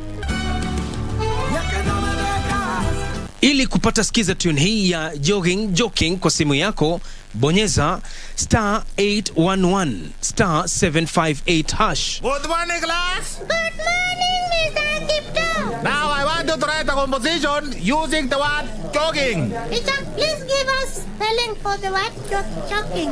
Sijasema jog ile jog ya kunyongwa. Hapana. Ninasema jogging. Na sijasema jog ile nye unasema jog ya kukimbia ya marathon. Ama ile jog ingine ile jog ya television ya kucheka. Sijasema hiyo jogging. Na maanisha jogging ya brain ile kukimbiza akili cha changamoto. That's the composition using the word jogging.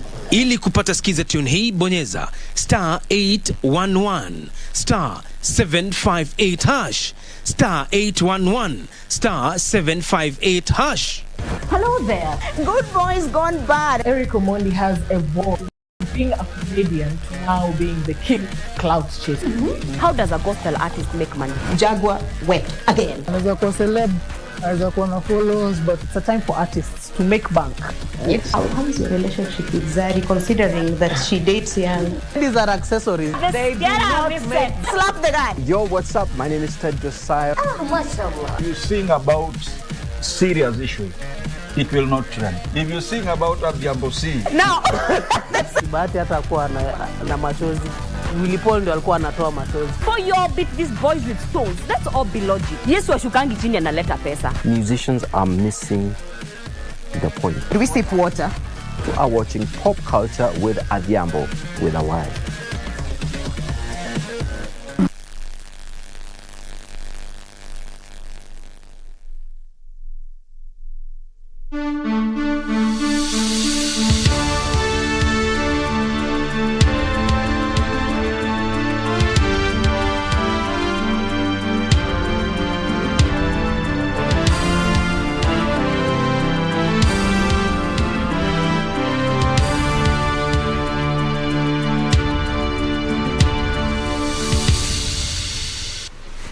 There you are. Welcome back to Kenya Decides. I had promised to introduce my guests. From my far left, we have Alenga Torostad, a political analyst. Thank you very much for finding time to come and join us. Thank you very much for... Next to him, we have Alex Mola, an advocate. Thank you very much. From the High Court, thank you for finding time to come and be with us. Next to me here we have Dr. Frederick Ogola, political analyst. Asante. Thank you. Asante Kukuja. And I don't know whether we can have Silas Akiro, who's also an advocate. He's on the other studio. Silas Akiro, can we get him on shot? If we can, the better. But also, I do have, there you are, that's Silas Akiro. You'll also be weighing in and helping us to just get deep. Remember, tomorrow, the entire process of the Supreme petition begins. Also in studio with me is the ever-smiling Doreen Arangi. I think that's a nice place to start. Starting a show with a smile and some numbers, I think is very good. So Doreen. I mean, indeed, it's a good place to actually start the show with some numbers. Just before we came on board, Tom, we had the MP-elect for Kwanjenga just giving his speech there. And you asked a very good question. I mean, when people are vying for these elective positions, are they advised, or is it within their own discretion, come up with a consensus speech as well as an acceptance speech, so that whichever way it goes, you're good to go? By the way, Doreen, before you go into the numbers, let me just have my director bring in Dr. Fred Ogola, because he said something. You know, Francis Kimondo Kirago has won the MCA seat in is the MCA elect, and he thanked everybody, including his wife. Yes. And I asked you offline, how does he know Madame voted for him? Actually, given the nature, you know, of the secret ballot that we've adapted in our democracy. You know, Tom, we are living in the era of hope. And even in family, you have to hope the children are yours. You have to hope that the wife is yours. You have to hope that wife voted for you. But and you have to hope that they supported you. But you know, hope is not a strategy. Yes, and that's why Buhari, who is the president of Nigeria, on the day he was voting, he went to confirm whether his wife voted for him. But it was a big issue in the polling station that he had to really storm and say, please vote for me. Because actually there were so many doubts there. And of course, you know, as a Muslim, there was this thing of polygamy. So he wanted to know which wife voted for him. So it is an interesting thing. But also I told you the issue of congratulating your wife. When you talk about my wife supporting you with me, some of these people making these speeches about family and the rest, in a few minutes or a few days, you start realizing now, when you have power, you have money, sometimes now the woman who was supporting you, who made you get that seat, now they become less important, because I'm being told men with the power and money become magnets, and they have some center of gravity that now they gravitate towards where those people who actually didn't help them to get where they were. Now this woman who was working with this path now become a little irrelevant, and I think these are some of the challenges they're having. Look at the first gubernatorial election after some people became governors. They look at their wife and found that she does not deserve to become a first lady. So some people are now getting first ladies to help them become governors, because these ones were good enough to make them become governor. But now to continue being governor, you need another person next to you.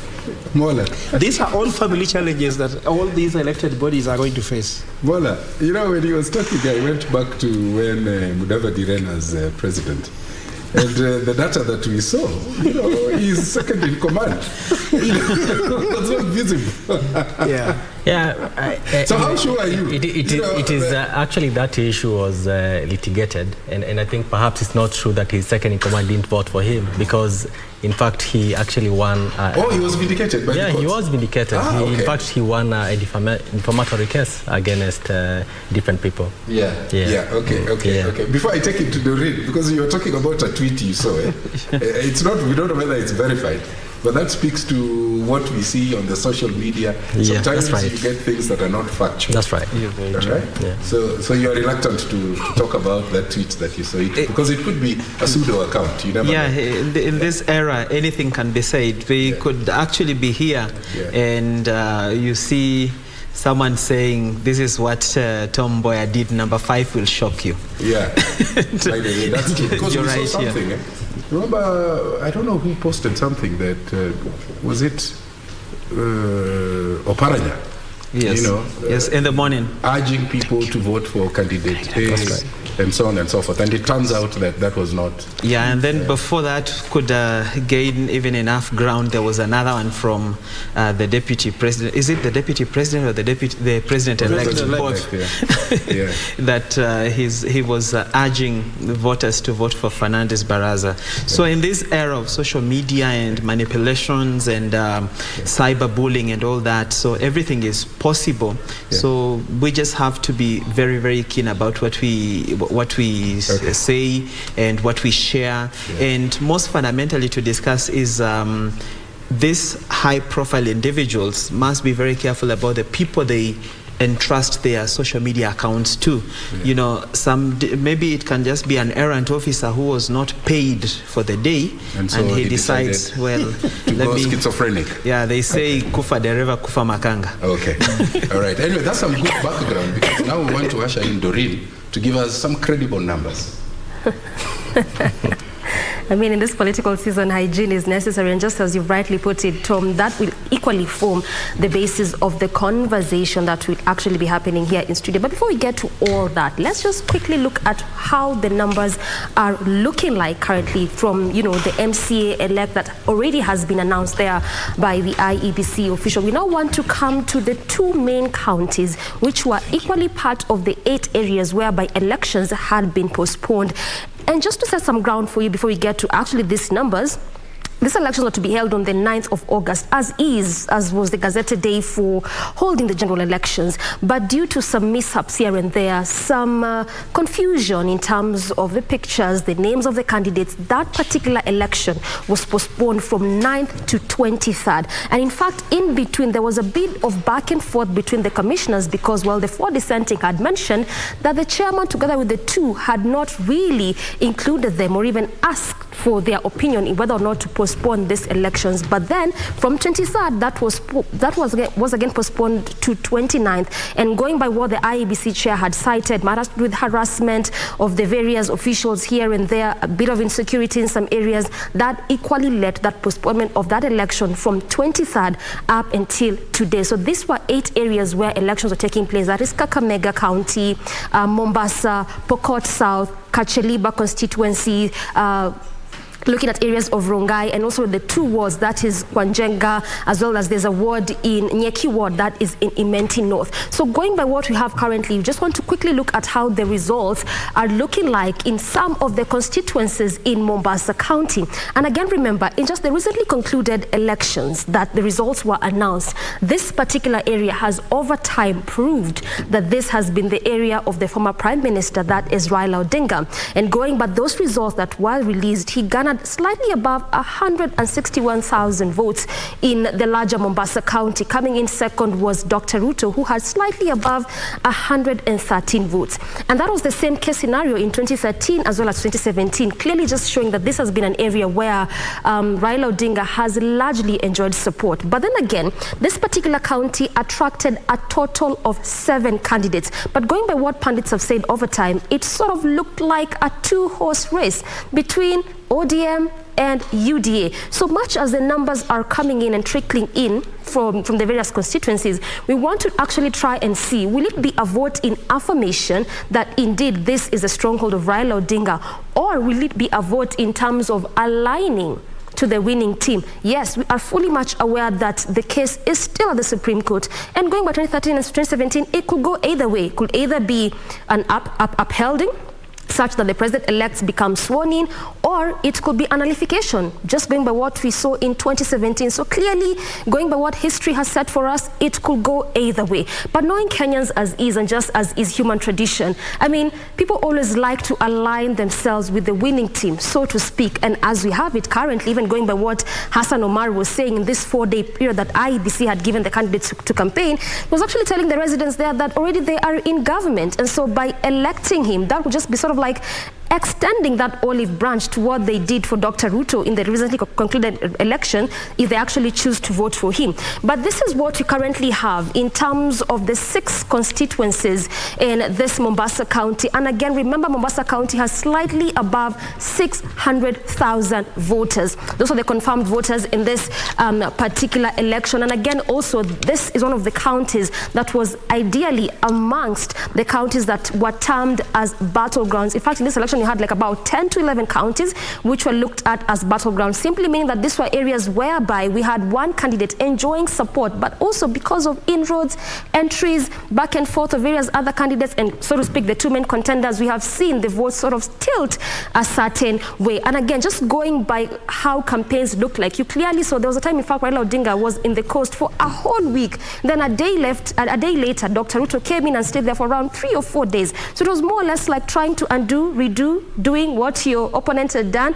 And this is again why we're going to see how the voter turnout is going to, not even voter turnout, how the voting pattern, so to speak, is going to be looking like in this county of Mombasa. But so far, this is what you have in terms of the constituencies. 3 out of 6, we already have results of 3 constituencies, that is Jomvu, Changamwe, and Mvita. So I want to quickly look at how this area is looking like in terms of who really has so far garnered majority of the votes. And perhaps you can begin with Mvita constituency, which is actually the constituencies that Nasir was the member of parliament in the 12th parliament. So let's just quickly look at how that particular constituency is looking like. And going by the fact that indeed he was a member of parliament there, going by what we currently have, he is actually leading in terms of votes so far, a total of 1,397 votes that have gone to Abdul Swamad Nasir, followed closely by Hassan Omar, who has 1,022. We have Awiti,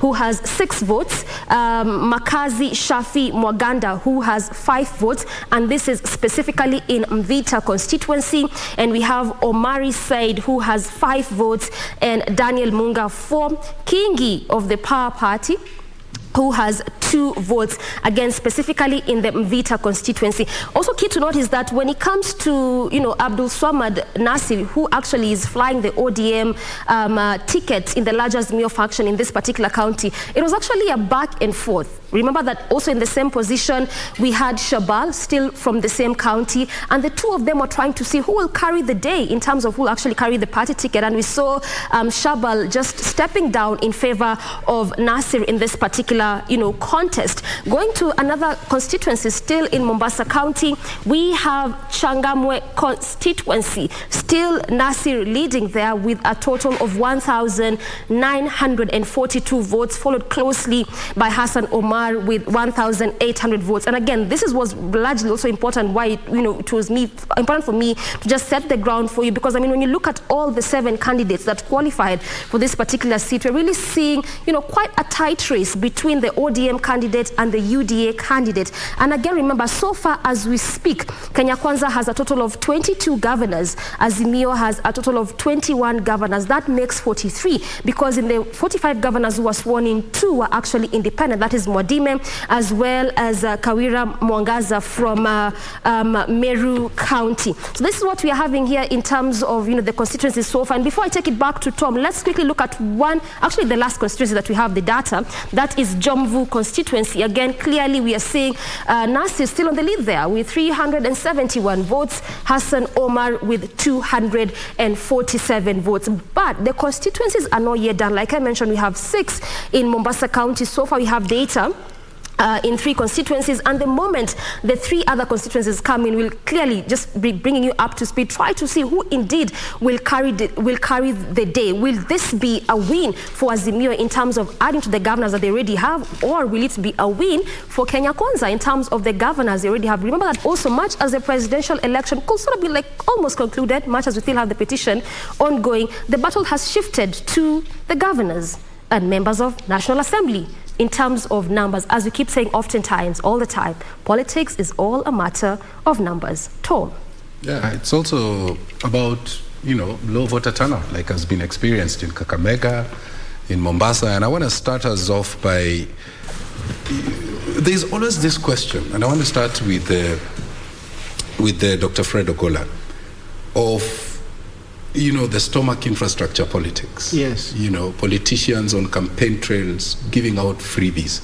I'm just wondering, going forward, how sustainable is that strategy where you give freebies and you have voters making, voting decisions on the basis of freebies, and then in the process, what you really want, which is good leadership, is lost, in that mix. You see, let's have some precedents. Before, a politician could only hire a car and make noise in the whole village and then get votes. But people were listening to him. For example, you could say, I'm going to support so-and-so, I'm going to fight for your rights. But constituents started realizing that after they have taken the position, you never see them. So in Luo, they say, truth bear, which means, let's finish with you once and for all. So give us our thing, and you can do your thing. Because they know very well you won't actually do anything for them. And I think this is what has happened. Remember, I was running for Member of Parliament of Ugenya. I was running for ODM ticket. Actually, I can say I won the ticket, but of course the party has their owners, so eventually I didn't get the ticket. But it's sorry for another day. So I know exactly how it works. That the people tell you, my brother, I know very well even the number you're using for phone calls is not your number. So let's just finish with you. Give me my thing, and you can do your thing. And that's what is happening. And the problem now with that is that if you look at now the financial law trying to govern how people are spending money, was supposed to mitigate that. Remember, they even told a governor for Turkana to spend a maximum of 330 million Kenya shillings to win a governor. Now you realize, for example, in Uganda, somebody spent 200 million to become an MP. If you calculate in 6 years, if you're earning your money just fairly, it should be 60 million that you can earn as a member of parliament. Now CDF is in question whether they'll have it or not. And some of them are knowing that they're going to invest a lot of money, then they're going to recoup their money from CDF. So you see, this is not sustainable. But I could tell you, insofar as the population remains this poor, and also this information asymmetry, where people do not know actually the actual role of members of parliament. You see, member of parliament telling you, I'll build a hospital. From where? Where are the provisions? And people just believe them. I'm going to feed you. Somebody can even tell people that I'm going to help all the young men who have no wives to marry. Somebody can promise anything which is not their members. Remember, the legislation, the real role of a member of parliament is to represent the people's interest in parliament and do legislation, not all those promises. And of course, these guys know every politician who comes with manifesto member of parliament with all those 10-point agenda, 5-point agenda, everyone is lying. They listen to you, they tell you, give us our thing, because you're lying to them. Roads have been promised in my area since I was born. No one are constructed. These guys know. So it is unsustainable, but also these people is not what they wish. They have been cheated enough so that they just tell you, give me my 200, give me my 1,000, you go to parliament, we'll talk again when you come back. When you come back. Yes. Let me ask you, Alex, because he talks of, heavy investments. He was talking about 330 million that, some of those candidates have to deploy. So there's always the question of ROI, return of investment. But do you think, because based on what he has said, there's a culture that's, developing and, is solidifying. The culture of paying me and then go for 5 years. I don't need you. I'll come back again after 5 years. Do you see a nexus between that culture and the low voter turnout? It's possible that there is some correlation to it, but not entirely, because what has happened right now, for most people, I think the reason why we have had low turnout, because people are more concerned about things that matter. For instance, people are concerned about, will I have enough food on my table to feed my family? Will I be able to pay my bills? And so some people, for instance, someone who is registered in Budalangi or Ugenya is not going to travel to go and vote. When that traveling, he's going to spend money and he's not sure how he's going to come back. 1, 2, I think people are just tired, fed up, because as Daktari has said, politicians have been making promises that they can't fulfill. Like he says, they have been promising to make roads in his constituency since he was born. I don't know how old Dr. is. but I'm also not sure whether that's the role of members of parliament to build roads. Yeah, but because some of those roads are supposed to be made by the national government, and the person who is supposed to push that agenda is actually the area MP. So if there is no road, for instance, then it is a failure of the area MP.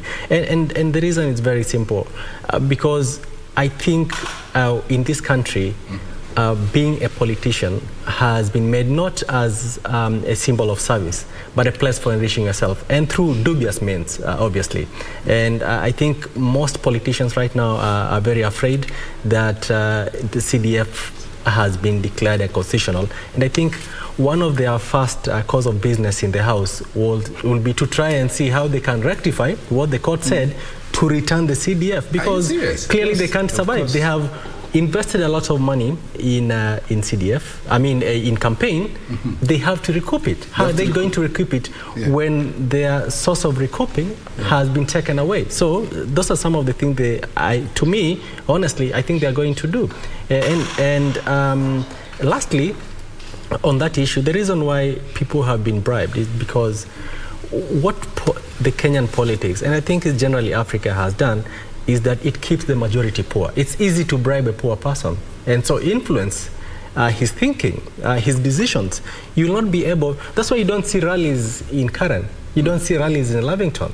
You only see big rallies in Eastlands and Kibra and Madare, because these are people who are struggling. You can give him 200 shillings, or even 50 shillings, and they cause a commotion.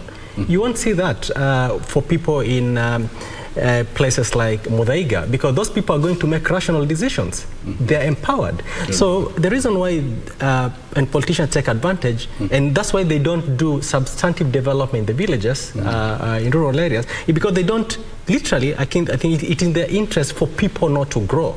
Because if they grow and they're empowered economically, then it will be very difficult for them to bribe them. That's just my thinking. All right, let me, and then you say that, you know, you bring in the angle of things that matter to these people should be the things that, you know, should be close to their hearts, and voting is one of those areas where then they should realize that they can transform their lives by putting the right people in positions of leadership. But let me just bring in Alenga, Torostad. I got it. I know he was waiting for me to. I got it right, didn't I? Yeah, you did. Yeah, he brings out, and that's a concept that I'm familiar with, the concept of smart minority and ignorant majority. And that then the people who control the ignorant majority is always one. So how do we get the youth, you know, to realize that one of the ways of transforming their lives and ensuring voter turnout is high is by voting? And why are they not voting? You know, Tom, first and foremost, our politics is akin to the African relationships where a man marries a woman hoping that the woman will never change, and the woman hopes the man will change when they start living together. So that's how it happens in our political spaces. We elect people that we know are clowns. They live amongst us. We've seen them fail here and there. We've seen them get into corruption here and there. But we somehow hope that if we send them to the Senate or the National Assembly, or we make them govern our counties, they are going to suddenly become better people. And sometimes the good ones, we hope they will remain like that. But there's a way things transition. But coming to the issue of the young people, the younger generation and their place in the democracy of this country, it's a very shaky issue when we examine it, how young people are participating in democracy and the elections at large. This country has had a period where our history was erased systematically. So when you have young people that do not remember the history of this country, they do not remember the struggles we've gone through and to secure the spaces we have, the political space, the democracy that we have, the freedom of expression. They think that there is no cost to that. But tremendously, there are people, there are men and women who paid a price for that. Some of them were young, some of them were old. As I was growing up, in the 90s, we saw people like Martin Shikuku, who would actually be on the forefront of demonstrations going to Kamkunji. They would be beaten. Religious leaders like Timothy Njoya, you know, we all saw that. But then we reached a place where we started saying, this is not really important. Nobody cares about who fought for what. Here is where we are. So up and until these young people go back to the history of this country and we see what has been happening over time.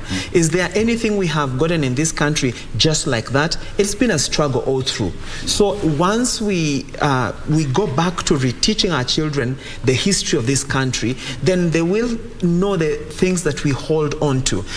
Look at America. America keeps all her struggles. You know, they have a reservoir of all the struggles they have gone through, and whatever dividends they accrued from those struggles, they hold them so dear. And those dividends form the basis of their interactions. Those dividends form the basis of their decision making, even when they go to the polls. You remember when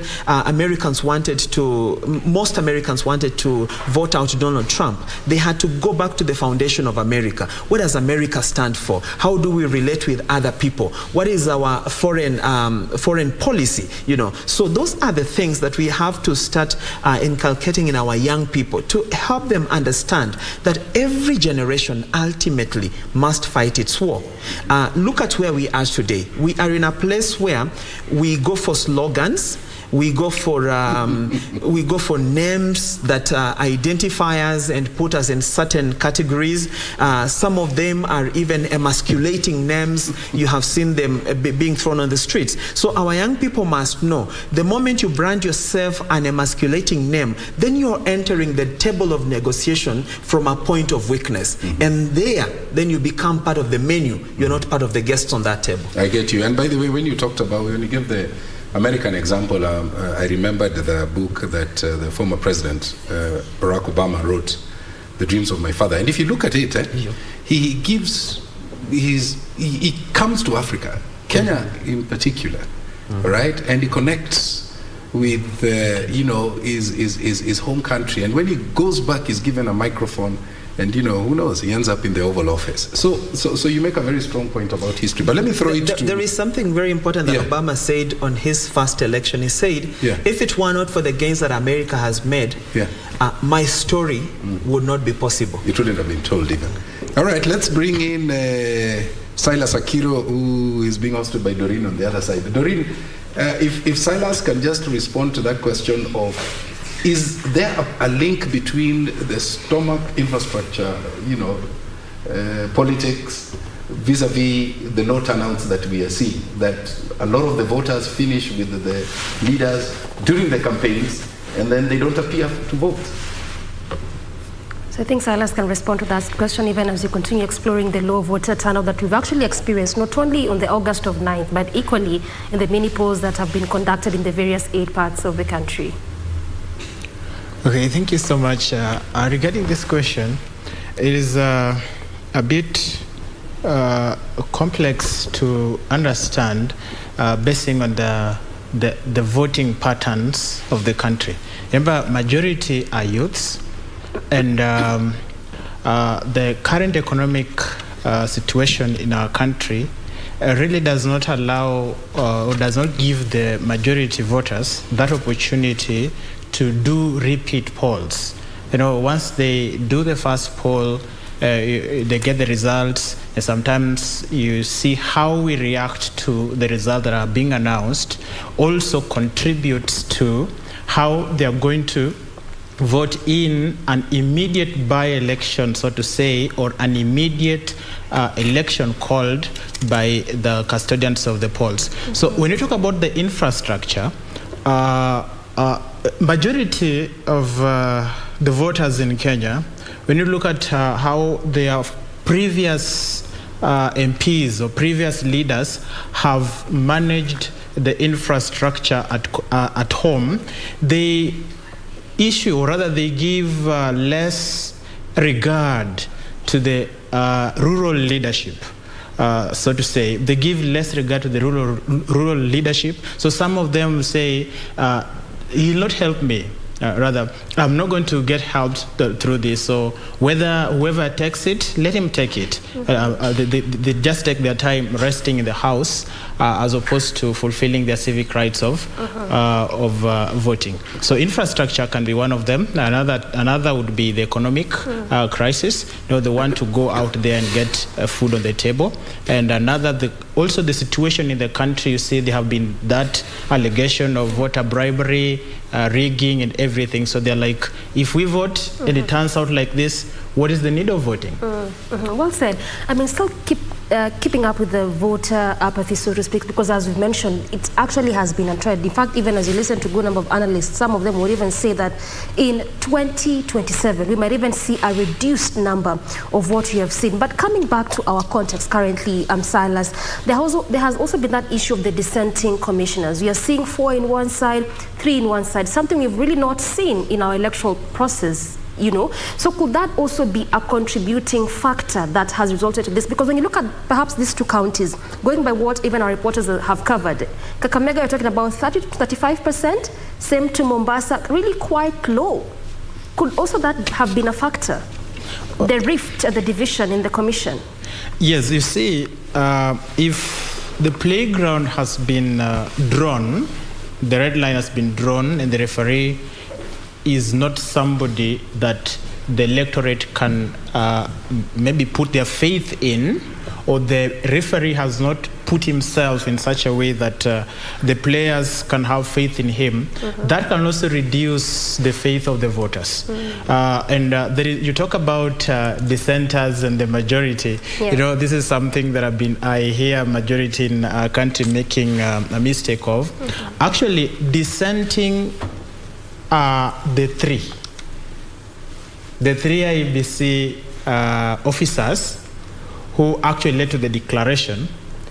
When you look at the dictionary meaning of dissenting and majority, the 4 are actually the majority because they are more than the 3. So they are not the dissenters. Actually, they are the majority, if you go by the exact meaning of majority and dissenting. But away from that, you see, if IEBC has portrayed or given an image that they cannot hold their own house, then the country cannot have that confidence in the IEBC as presently constituted.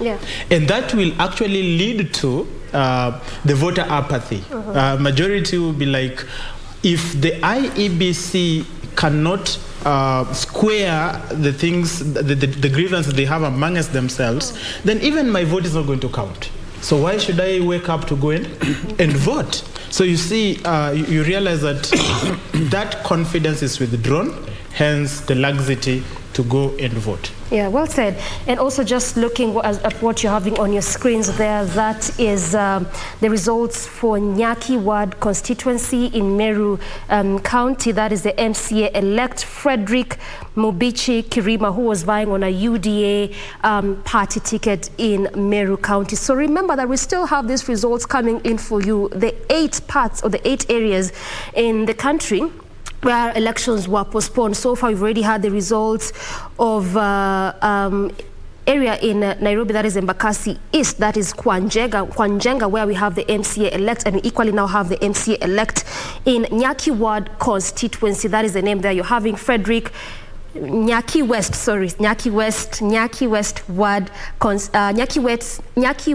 Ward, that is in Meru County. You're having there Frederick Mubichi Kirima of the UDA party. All right, now still sticking up with that issue of voter apathy, just before we go back to Tom, and you've talked about the issue of confidence.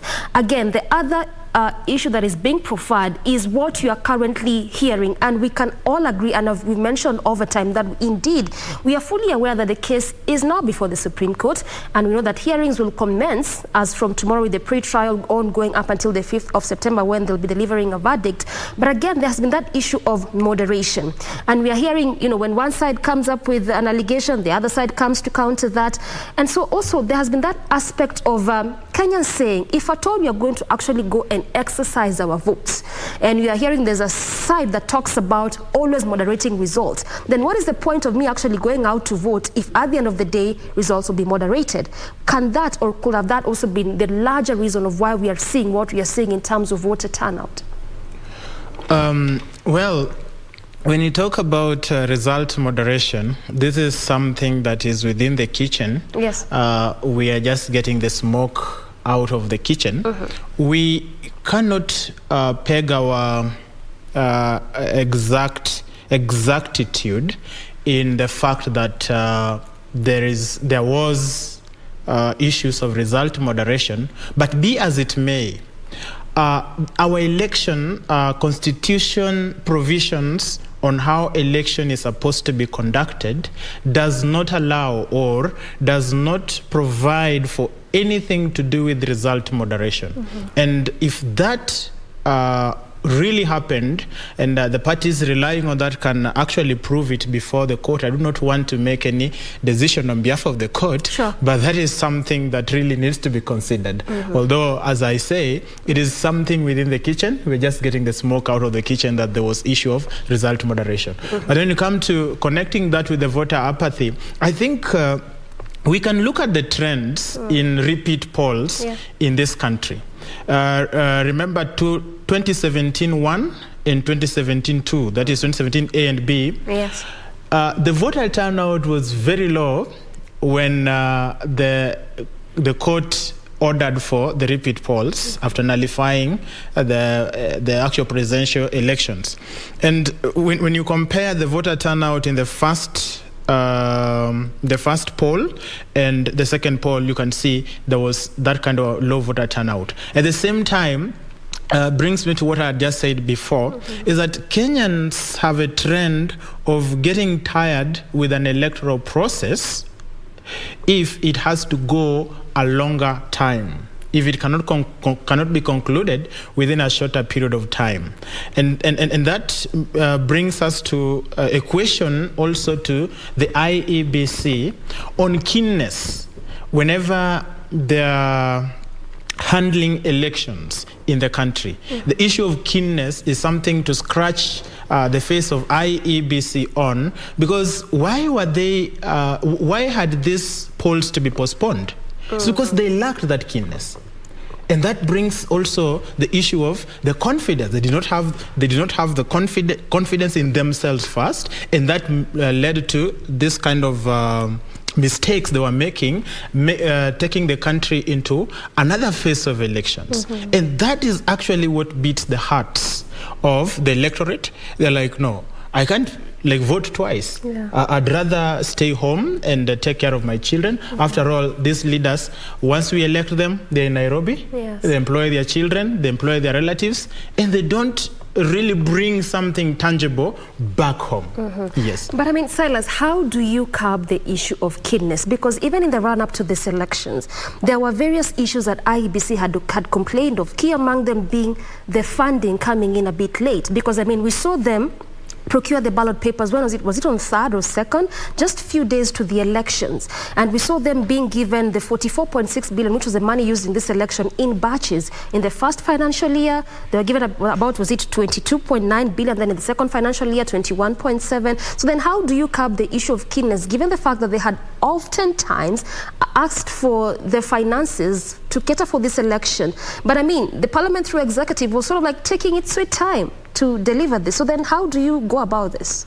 Curbing keenness or lack thereof, yes, it begins from the root.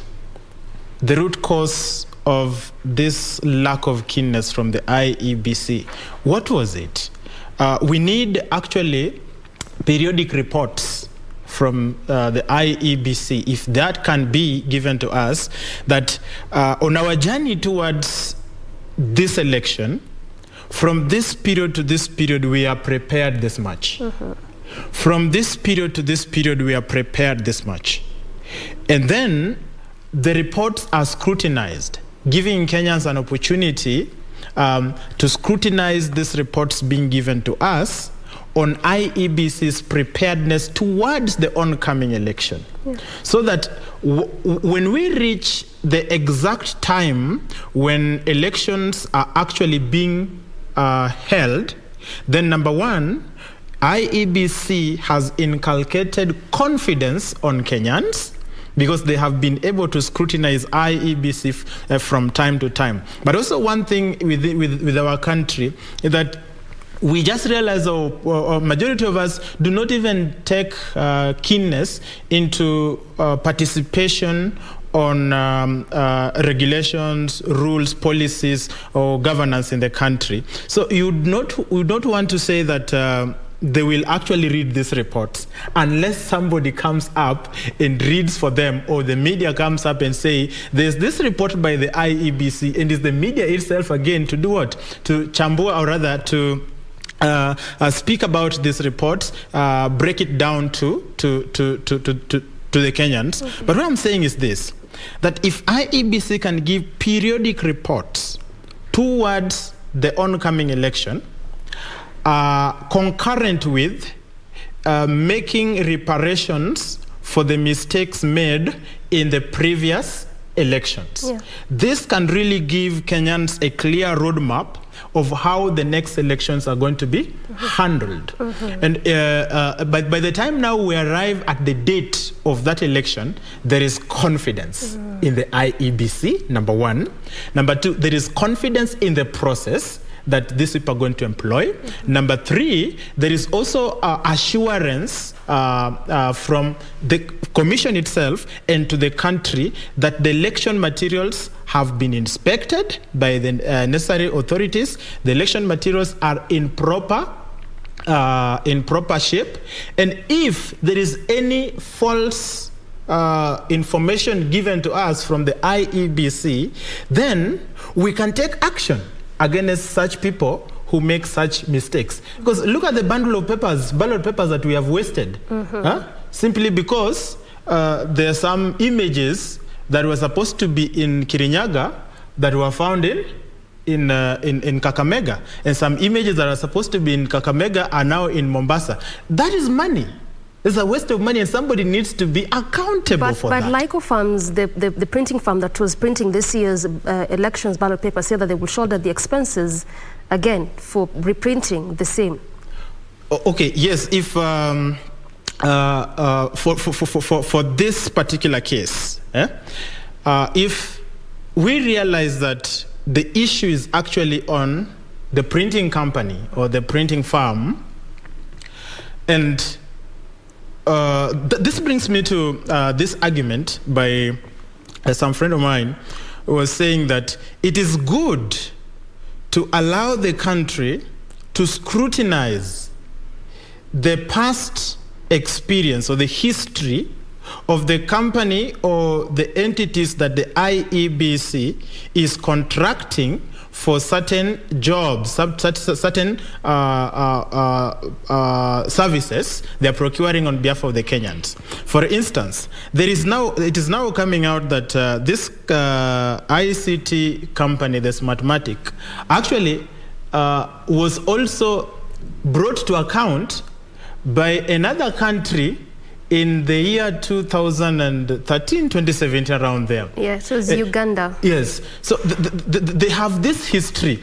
You've talked about Uganda. I also read about Pakistan. So you see, this history should have informed the IEBC that we need a greater reassurance of we giving you the work and you promising us proper and verifiable, clear and clean work that is not going to put us into a series of legal battles. So now, if we now connect this to the fact that they are coming back later saying that now we are going to cater for that.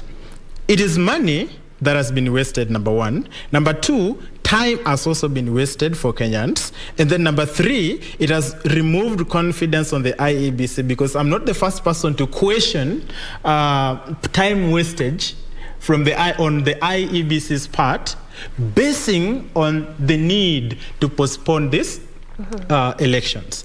So you find that there are certain things that IEBC needs to do on their road towards the next election. Immediately they finish an election, and then the things they need to do, curing the mistakes that they have done in the previous elections. All right. I mean, Tom, you can clearly hear, just going by the issue of voter apathy, and where we are knowing fully well that in the event that the presidential election is annulled, then we might just be going for another repeat poll. So what does this say about the voter turnout? But just speaking from what Silas is saying here, Tom, clearly there's a lot to be done in terms of reassurance and confidence from IEBC.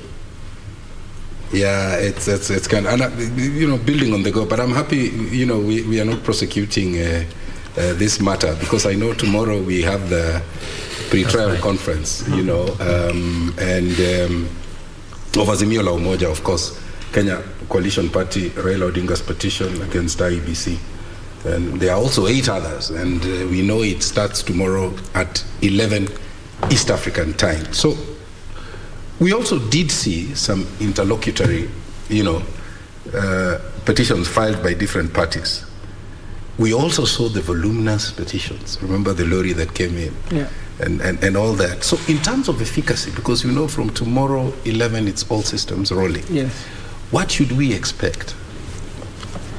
As far as I'm concerned, if you look at the petition in 2013, because I usually tell people that a good student in strategy must be good in history.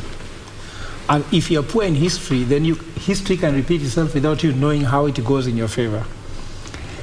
This petition has been won or lost before even the pre-trial is done. What do you mean? What do I mean by that?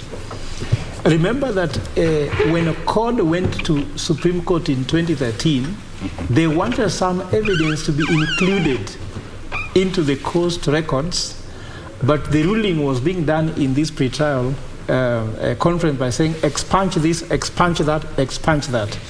In politics there's what you call game theory. In game theory there are players just like in football. There is a player, for example, Raila Odinga is a player, Ruto is a player. Then we have the rules, which is the constitution and all those guidelines that guides electoral process, just like FIFA has rules, FIFA rules. Then we have what is called the payoff. What do you want to get? Which prayers are you giving? So you are a player, and which prayer are you asking? Are you asking for nullification? Are you asking for arithmetic error? Are you asking for Chebukati to be legally found guilty? All those things you're asking for. Those are the payoff that actually you can get out of this situation. Then there's the referee. And of course in Supreme Court here we have the super referee. In football this is called VAR. Once VAR said there is no penalty, there is nothing you can do even as a referee. So IBC as a referee is asking, uphold the election of President-elect Deputy Ruto. Yeah. Super referee will determine whether that is true or not. That's now VAR. So we are going to await VAR to start playing the video from Ronald from 11. Now, what do I mean that this election is won? This petition is won before it begins. Any war, whenever you go for war, you win a war before you go to the Bible. Jesus says you have to know how many soldiers you have. You have to know the soldiers of the opponent. You have to know what it takes to win the war. So which questions have you asked? Which evidence have you brought? So when the pre-trial chamber will begin, you'll hear they'll dispense some things by saying, okay, you have 26 lawyers, we shall give you only 4. Now, if you are in football, you said, I've carried 34 players, and you're being told you can only sub 2. Already, if you had some super subs, they are not going to come to play. So the person who knew that there is no need for having 34 players, and they only carried 2 super subs, they have advantage. Now look at the filing of the petition which has been done. Like he said, some people are thinking that the 3 are the dissenting, but are actually the majority, but the majority actually are the 4. And if you go by that, when the court was filed, you find that Raila has the petition he has given. There are 9 petitions. Then the issue of IBC responding as IBC. Who is the IBC responding to the petition? Do you know that? That already there is a tactical mistake here being made by either IBC or Kenya Kwanza team by allowing the Cherera 4 commissioners actually to give petition, to respond to the petitioner as IBC. Because now, what should have happened is that Chebukati could have constituted all his commissioners, 7 of them, and could have responded as the first respondent to this case. And IBC is not that. Look at now, Chebukati and his 3 commissioners are responding individually. So when the court will look and say, okay, this is the petition, the respondent number 1 is IBC, it is Cherera seem to represent it, and Cherera is actually trying to agree with the petitioner, then you realize that the rule of the game, the arena, has been set to favor somebody.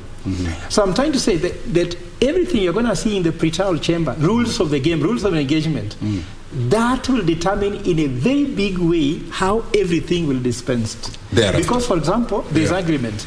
Are we going to consider the total votes cast as the turnout or valid votes, including small votes? I'm sure already that has been asked. Immediately they said, we will consider every single vote cast on 9th of August to constitute the percentage requiring the 50 plus 1%. Once you hear that, it has taken a certain direction. So depending on how everybody put their petition, depending on how everybody saw the ecosystem and aligned themselves to win this case, the case has been won before. Just like this election, when Matrix are the one which were contracted, then these Greeks were contracted to print ballot papers, and they were done by Chebukati. All this scheme was designed for a certain game to win or lose. Let me bring in Wakili, because there's this issue of the split IEBC commissioners, and many people are wondering how the Supreme Court is going to approach that. And you're aware, you're a lawyer, you're aware of the certificate of urgency that was filed by the president-elect's team, that they should not be enjoined individually. So my question to you, because as a lawyer, we also remember that LSK had its fair share of troubles, and at some point it was also split. But we recall that the judges discerned through those splits and were able to make a determination. What do you see?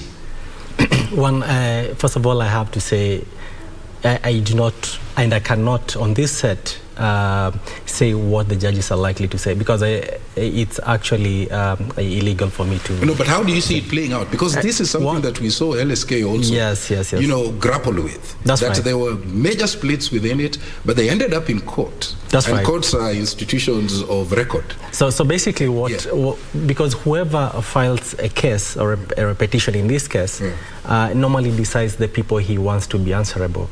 And when you see the petitions that have been filed in court, different people are included, okay? And when you look, for instance, the petition filed by the Right Honorable Raila Odinga and Martha Karua, they made sure that all the all the commissioners are included. When you look at the previous petition that had been filed, it's only IEBC that used to be made a respondent. But this time round, they have made everyone to be a respondent. And in that case, then, everyone is entitled to respond individually, because for one reason or the other, you have been accused of something, or you have been made a respondent, so you have to answer. 1, 2, it is also very clear, and this country has seen, that there was already a split of the IEBC. And we saw it on the day of the announcement of the results, that the 4 were Terena and the results were being announced at Bomas.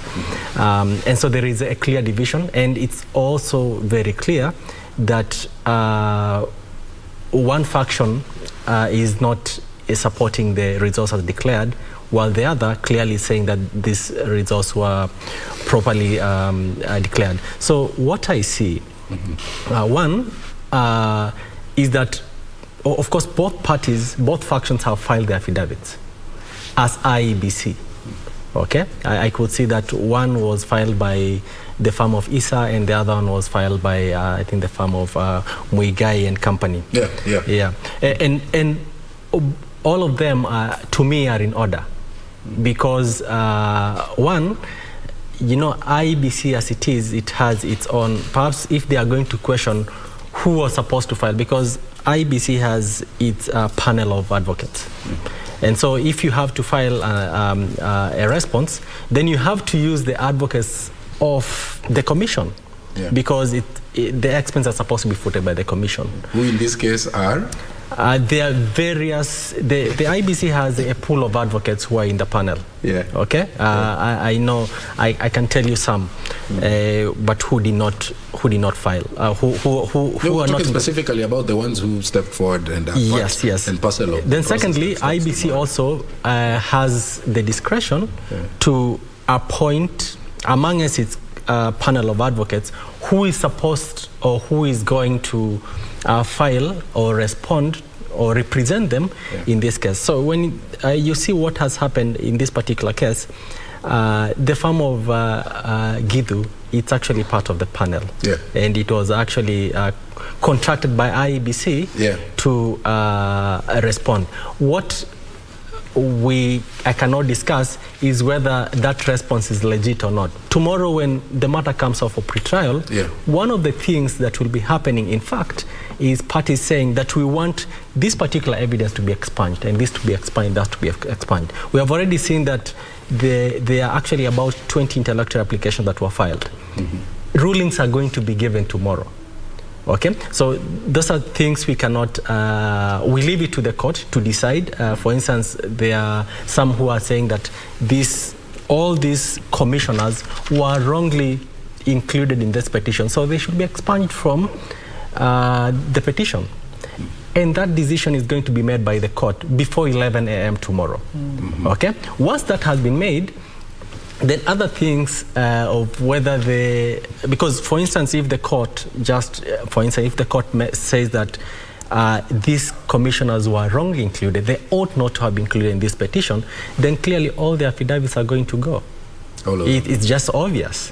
Okay? So we're likely to see, even because you see there are issues that are cross-cutting. If you look at those petitions with that's right. So I don't want to preempt what the court is likely to say, but the applications before the court, before the pre-trial process, then we'll know who is part of the petition and who is not. There are various people who have filed application, they want to be friends of the court, amicus curiae.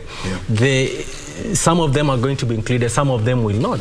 And because once the matter comes up for pre-trial, what will be happening is that because everyone will know that I will be part of the petition.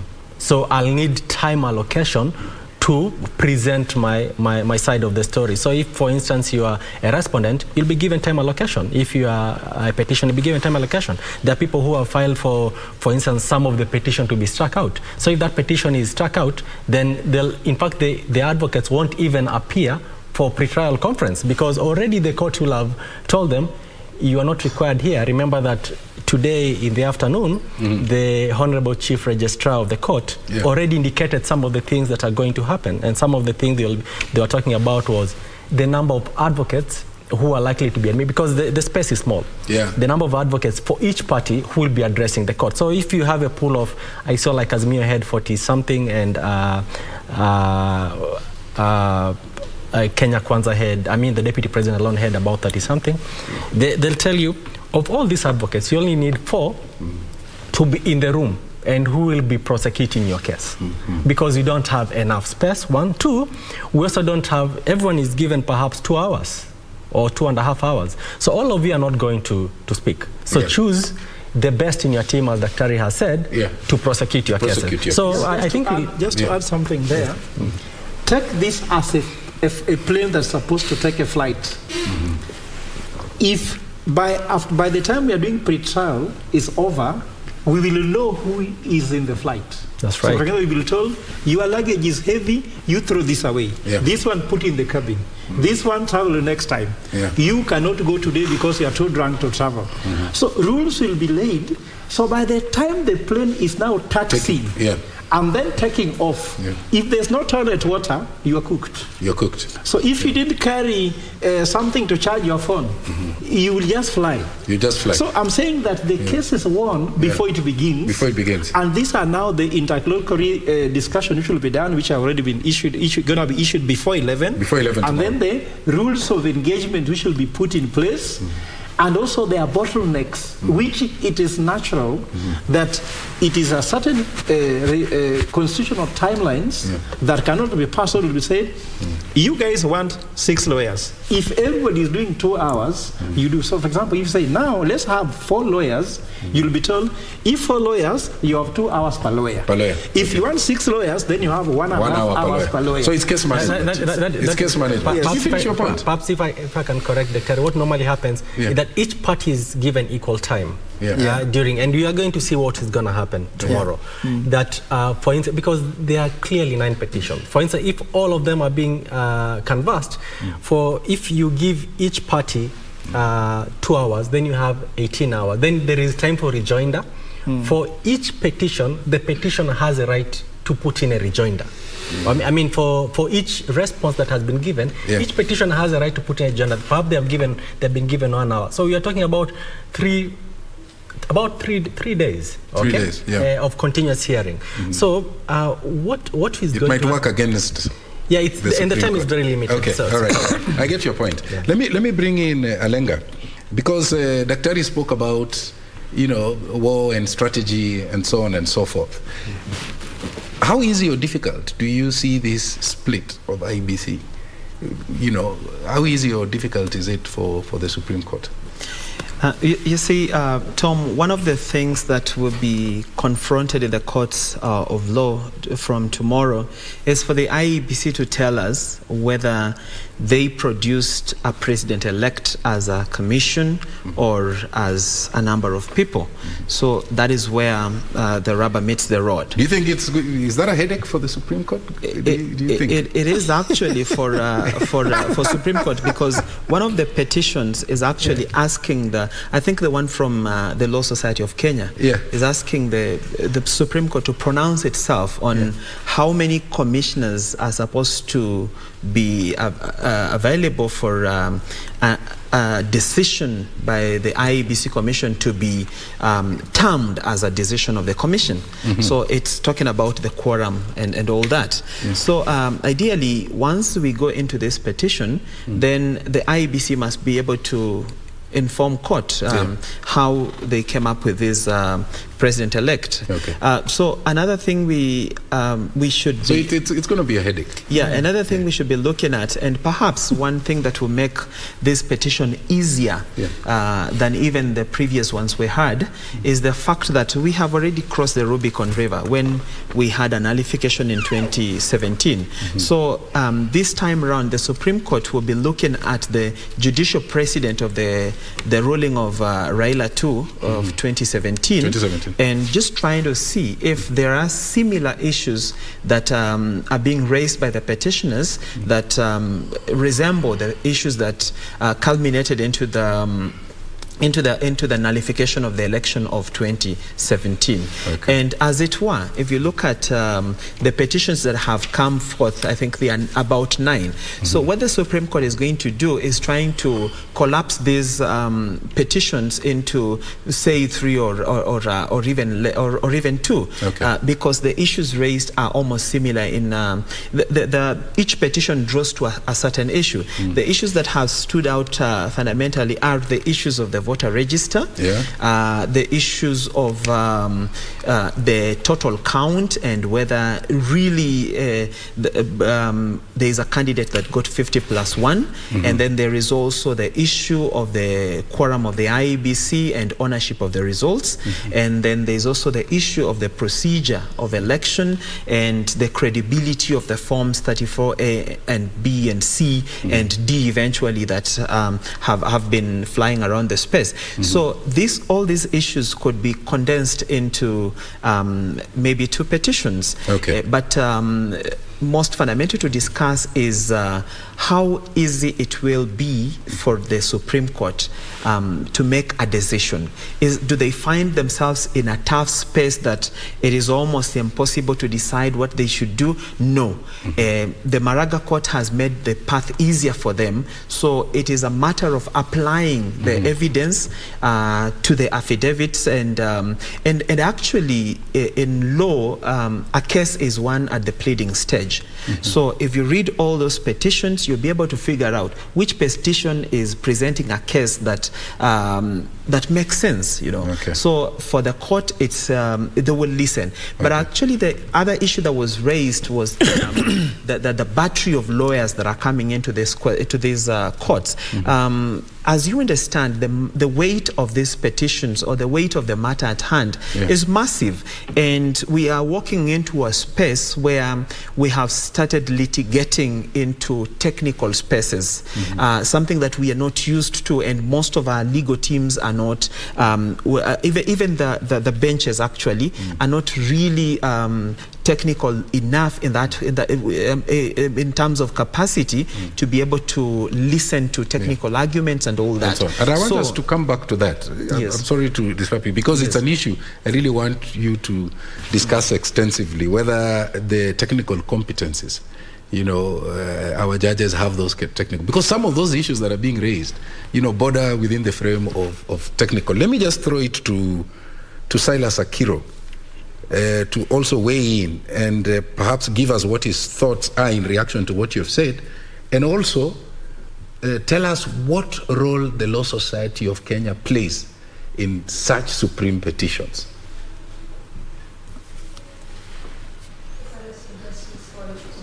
In terms of the battery of lawyers that you're really seeing from both camps, you're having 42 against 50 on both camps, but just going by what the Chief Registrar mentioned this afternoon is that they are going to allow possibly 4, although this is still a matter up for discussion, but that's the proposed number. Well, thank you so much. Now, in responding to this, we must not take our eyes off the fact that despite this being a legal battle, the contenders are politicians, and they must actually, in some way or another, show their politics within the legal battle. That's why you could see the amount of boxes within the lorry, and then we come back to the amount of the battery of lawyers that are being employed here. Now, back to the real question, the gist of the question. It really plays out properly or perfectly that our benches, or rather our bench might not be that experts in terms of the IT, but as my colleague has said, the other side, that petitions or legal battles are won at the pleading stage. There are pleadings that come from the actual experts who are non-legal personnel.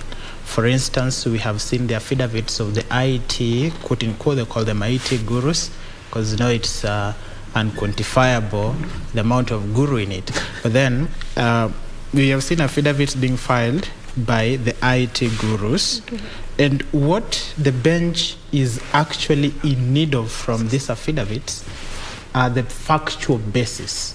So once the facts have been pulled out of this particular affidavit, it is incumbent upon the IT expertise to explain to the bench that if you do A, B, C, D, it means you're giving permission.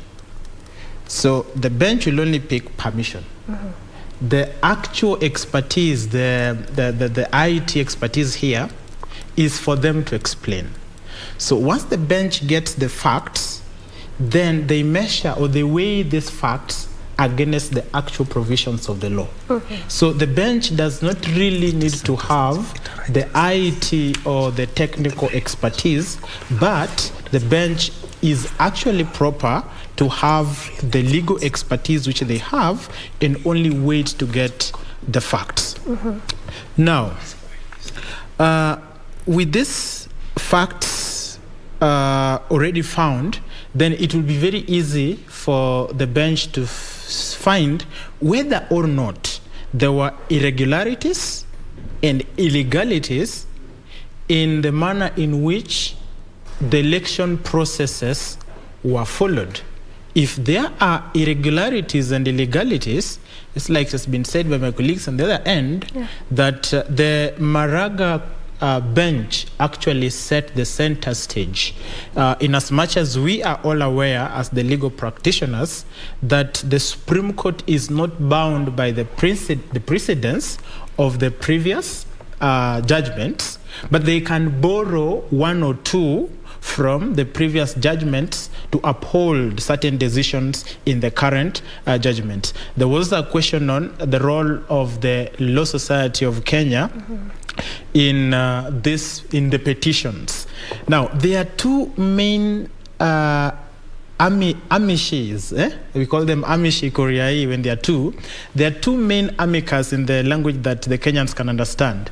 The amicus that are always important that they be included in the petitions.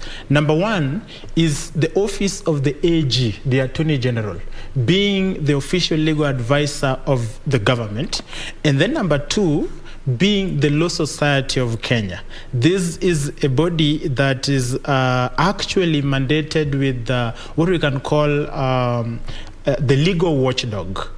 There are certain litigations that the Law Society of Kenya is mandated to carry on behalf of the populace, of Kenyans. So their role is to help the court in reasoning, pulling out certain jurisprudence as used in other courts elsewhere vis-a-vis similar fact situations presenting in our current court.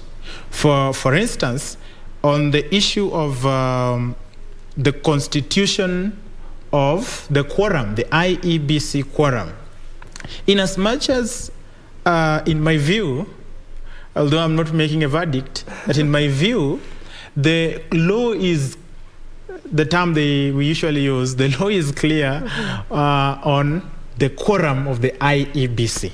Looking at Article 250(1) of the Constitution, gives all the independent institutions, including the IEBC, a quorum of a minimum of 3, a maximum of 9. So with 3, and that was the decision that the court had already decided, had already pronounced itself, the same court, in the BBI case. Yes. The court had already made such constitution. And the facts at that point were, which actually many are making mistakes as I read some of our tweets online there, many are making the mistake of likening the present quorum to the quorum as it were during the BBI. The quorum as it were during the BBI, the IEBC were 3. And the question as at that point was, are they legally constituted to handle the elections, the general elections? And the court ruled that as they were constituted then, 3, they were sufficient to handle elections. Because for the business of the commission to proceed, a minimum of 3 commissioners must be there.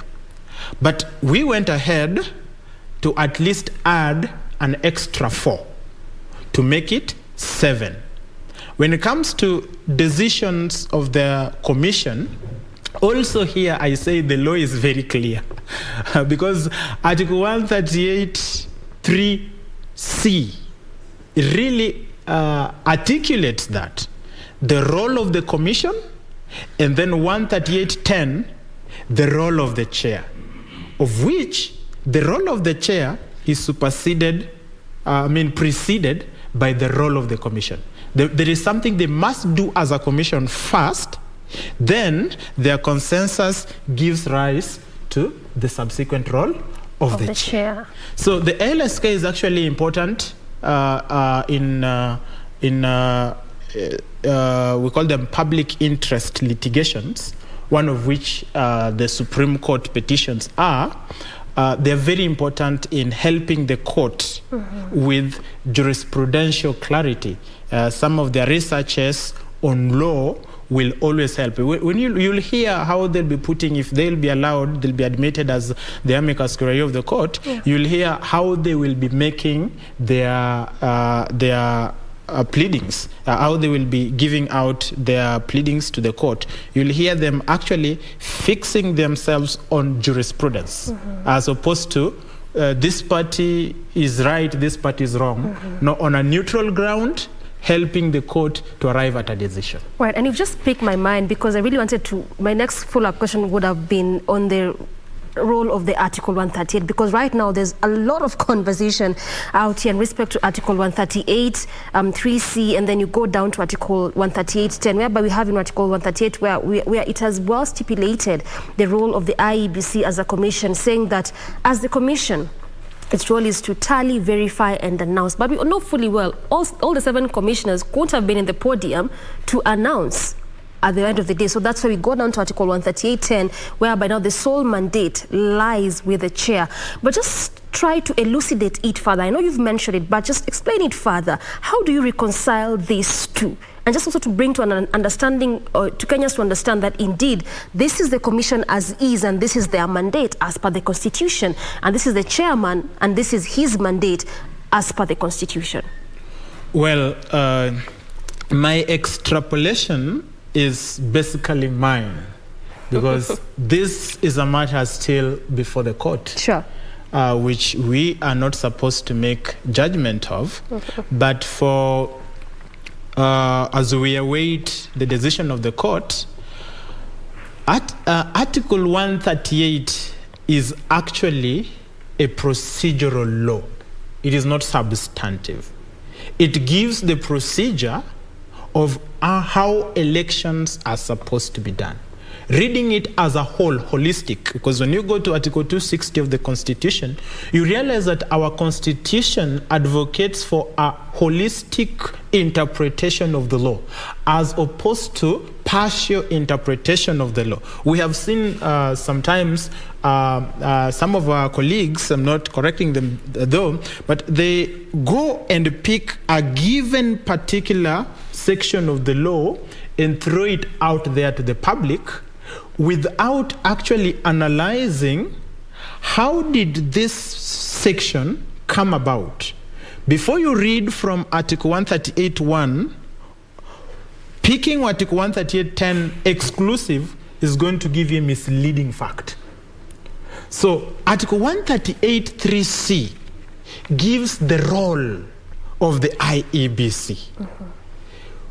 You go vote as a Kenyan, then votes are counted and tallied at the constituency level by the employees of the IEBC. Remember, this is not the commission. The employees, those returning officers, are categorized in law as the employees of the IEBC, and of course they work on behalf of the IEBC. Then once the tallying has been done at the constituency, the forms are populated there, and then the law requires requires IT to be used. Form 34A be sent first through the portal, and then you come with the physical Form 34. Form 34A, the physical Form 34A, which now the commission, as they are constituted, if there are 3, the whole 3. If there are 7, the whole 7. They go through each and every Form 34A that has been brought by the returning officers, compare with the ones that are on the portal. So this is what now 138.3c is all about, verification. And it has to be done by the commission, not by the chair. So, and that brings now us... that is per the Article 138. That is as per the 138.3c. So once they verify, verification is simply I take this form, I download the one that is up there, or I even can just check it online from my system, and then I see, okay, this is South Mugirango constituency, the forms tally are verified. Yes. I send it to the other commissioner, also checks and verifies, so that if I verify and put it to the final booth or the final box, you might question me.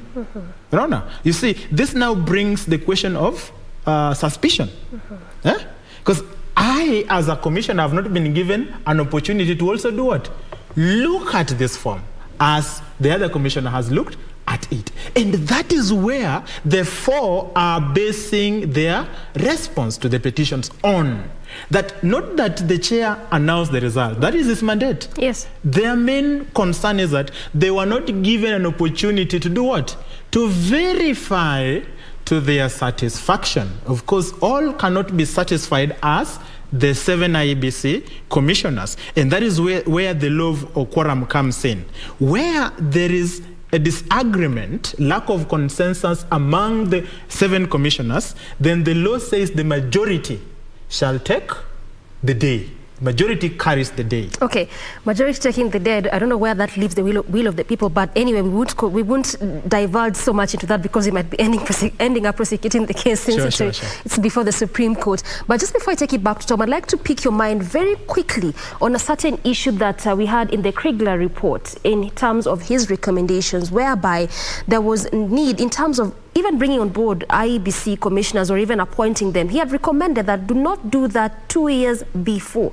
But when you look at the constitution of what you currently have, particularly even with the 4 commissioners, at what time were they appointed? On September of 2021, just about 11 months to the polls. I mean, overdoing with what Kriegler report recommended. So when you look at even how we approach, sort of the new structures that we have in terms of recommendation, what we need to do to improve our elections, is there a point where we are missing the mark? Is there something that we're not doing correct? Well, it looks to me like watching this movie called The Conspiracy, because the enemy is within.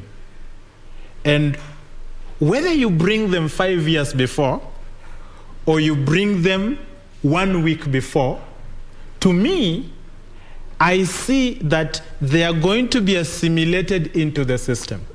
So there should just be a broom, like now we see there are clips exposing what was said where, I do not want to confirm as they are true, but in case they are, you see, that is the broom I'm talking about.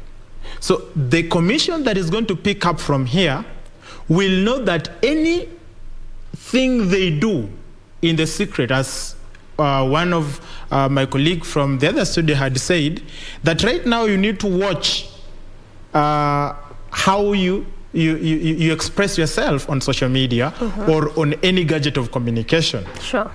So the commission that is going to come in now is conscious of the fact that they are actually being watched not only by the inside, what we call the deep state, but also by the Kenyans. 1 or 2 days, their clips will be exposed. So they have to be careful about that. But then when we come to the question of the Kriegler report, I do not know, because I've not come across that. Perhaps we'll throw the question to my colleague advocate on the other end to help with that. I've not come across where that Kriegler recommendation was put in law, meaning the implementation. So it was just a recommendation. So if it has been if it is in the report, but has not been legislated, then it still is a mere report. It does not bind the appointing authorities or the bodies that they have to appoint these people 2 years before. They can even bring them 1 week, but of course the process is very long. 1 week cannot be enough. Yeah, sure.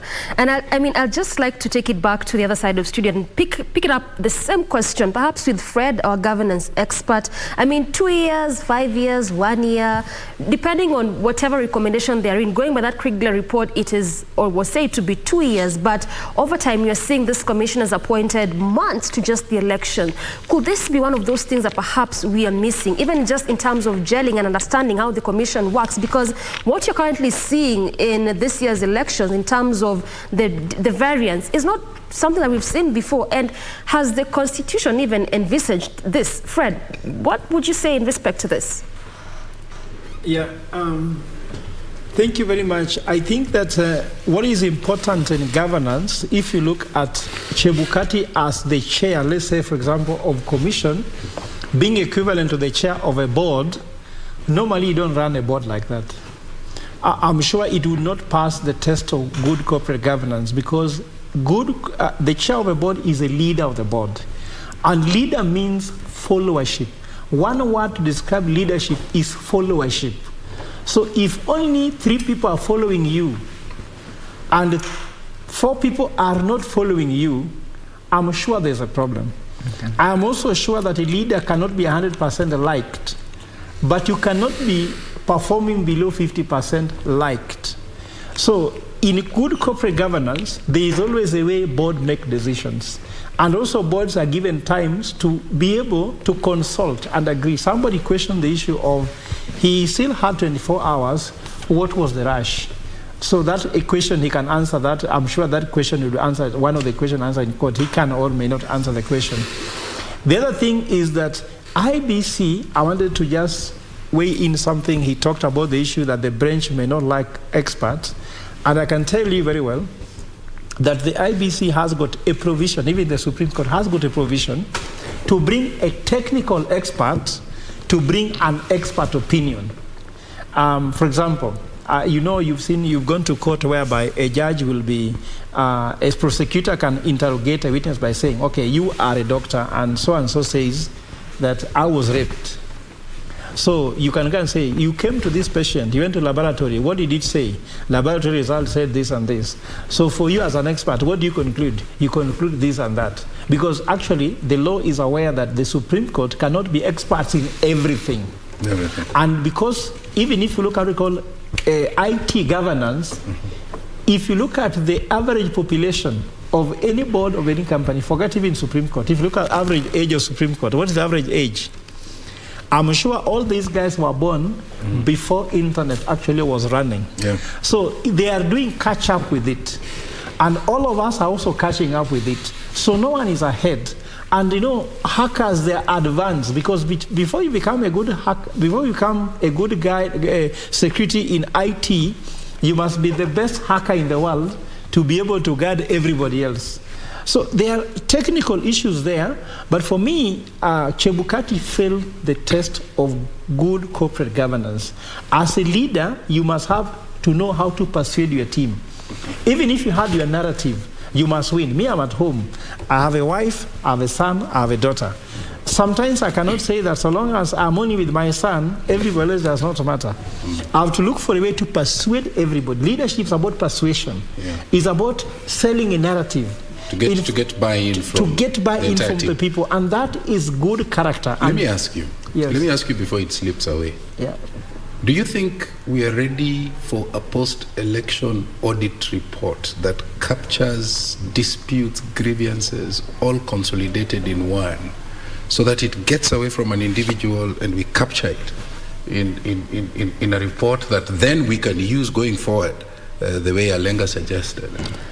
I think and build and keep building with every cycle of election. I think we're not ready, because Kenyans, if you look at how Kenyans consume information, as a scholar, we consume McDonald's version of the truth. When you feel hungry and you rush and pick a burger from McDonald's and eat, have you cured hunger? No. Even you have not cured your nutrition. So the level of information that you consume, someone sees a headline, then has a long story about a headline.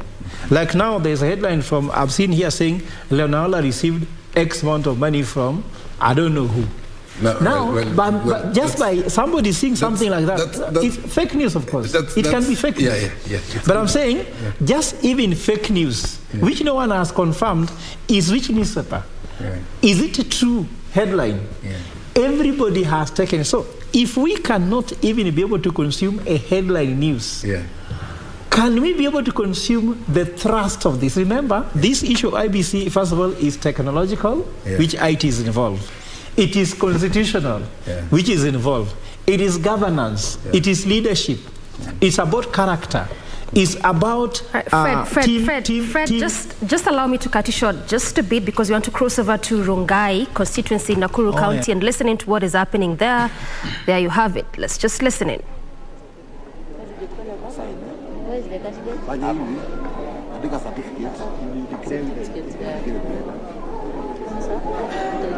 From the above, I used to declare so and so as the mina alete ID yake alafu tale. From the above results, I want to declare Paul Kibet Chebor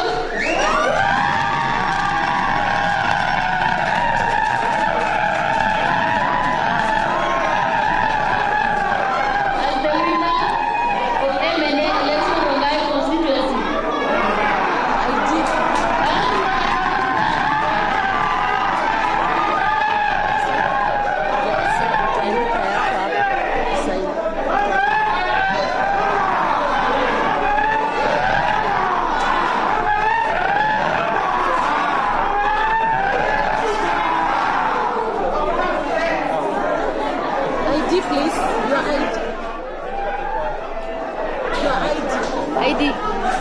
If you not bring the ID,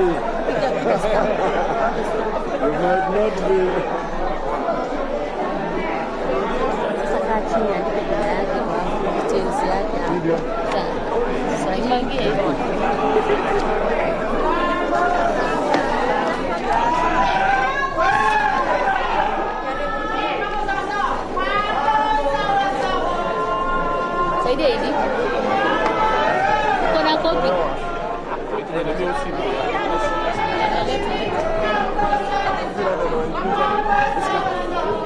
Wasikuja hapa, yeye peke yake.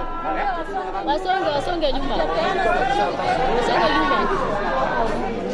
Ndio rudi kabisa. Ndio arudi nyuma kidogo, tumpatie mheshimiwa nafasi hapo kidogo. Anakuja, mtakaa naye throughout kwa miaka hiyo 5 yote.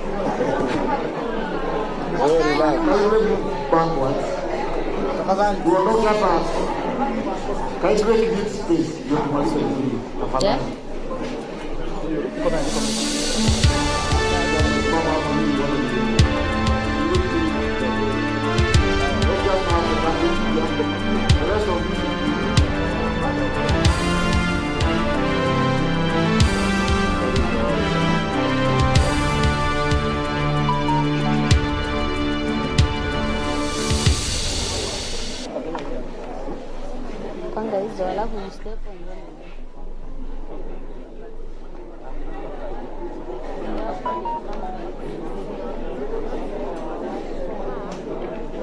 Ulisahau kitambulisho? Nilipiga kura na nikasahau nyumbani. Nitapata.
That is the new MP-elect of Rongai constituency in Nakuru County. That is Paul Chebol, who thwarted his main rival, Raymond Moi of the KANU party. He emerges as the winner, coming from the UDA party. And remember, this was one of also those highly contested constituency elections, also knowing fully well that just earlier on this morning, Raymond Moi had provided some allegation in respect to some voter bribery here and there. And there was also a bit of skirmishes and a bit of, push and pull in respect to how the elections were being conducted, or how things were happening in Rongai constituency. But that's what you have right there. That is new MP-elect Paul Chebor of Rongai constituency. So far, we have the Kwanjenga ward MCA-elect together with Nyaki West MCA-elect. This is actually the third area where we are having the new leader there, MP-elect. We are still awaiting results of the 5 areas where we are still following up closely with our reporters there in the five various areas that constitute of the various constituency level, as well as the 2 gubernatorial races. But I just want to throw it back to Fred on the other side, who was responding to that question that had been posed by Tom there in respect to, are we ready for audit? Fred, continue with your point. Yeah, and you may also want to, because now you know Paul Chebor of UDA. Yes. He's just won the Rongai. Yeah, actually, I would make a comment there. How stakes are very high in this parliamentary election. And you remember his brother also lost in Gideon? Yes. Baringo. Yes, and of course this was going for the last Moi. And first of all, I want to make a few comments about that. I saw a tweet from, now you can talk about the era of fake news, but I follow Moses Wetangula, so I'm sure that was his tweet. He said that we have liberated Kikuyus from Uhuru family, the Kenyatta family. Now we are going to liberate the Kalenjins from Moi family.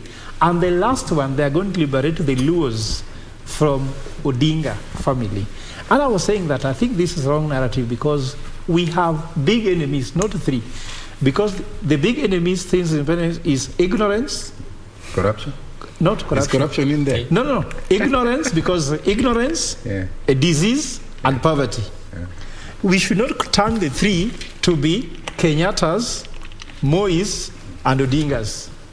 We should, if you are electing people, let's focus on fighting those illnesses. Now here, you remember that soon Parliament will be constituted, and the first thing was to elect a speaker. Why the stakes are very high for Azimio and UDA is that these elections could actually determine who is going to have the speaker. Remember, in 2013, 2007, Raila Odinga's party had to meet with all his MPs, and they had to sleep somewhere overnight, and they had to tie their hands with ropes to walk together until they voted. Can you imagine? Because there was only one vote that determined whether Marende was the speaker or not. So it is important that one number may make you control parliament through the speaker or not. So the stakes are very high, and I'm sure UDA is very happy. But we were expecting that if UDA was to bag the 4 seats which were on offering today, they would actually cross over, and they can determine actually whether they get the speaker. But the fact that we are seeing signs that, I don't want to say officially, signs that they may not get the 3, if they don't get the 3 for sure, we will say the parliament will be blue. So there's a blue wave in parliament, not yellow fever. So we are hoping to see whether that happens. So this is a very important thing for them. Actually, UDA is waiting with their breath, that they should get numbers to control parliament, because that is important. That the Senate already control already. But you know, in marathon, the last lap is the one that delivers the gold medal, eh? And of course, yes. Of course, also there was something very interesting now. I don't want to call the gubernatorial elections in Mombasa and Kakamega. One person, UDA, predicted that the gubernatorial outcome will actually show us who won the presidential election. And who said that? Actually, that was Ahmed Nazir, Grand Mullah. Yeah. That is his Twitter handle. So if at all, I'm seeing social media again, can be fake or true, people are telling him, now that Mombasa and Kakamega is going Azimio, now it's clear to you who won the presidential election. So those are just the night conversations on Twitter handle. But if I go to the main thing you ask whether we are ready, I've told you that we Kenyans are not a reading culture. I've written a few books. I've insisted I don't give that book for free unless you buy, or I'm so convinced you'll get. I'm not selling it because I want to make money, but people should read. Someone says that if you want to keep money, put inside the book and keep it somewhere. No one will take it. No one will take it. But if you put your money in a wallet, Fred, let me cut you short again. Sorry for that, but we have to cross over back to Rongai and listen into what the RO is saying there. The election held on 29th day of August 2022. Dated this 30th day of August 2022. Congratulations.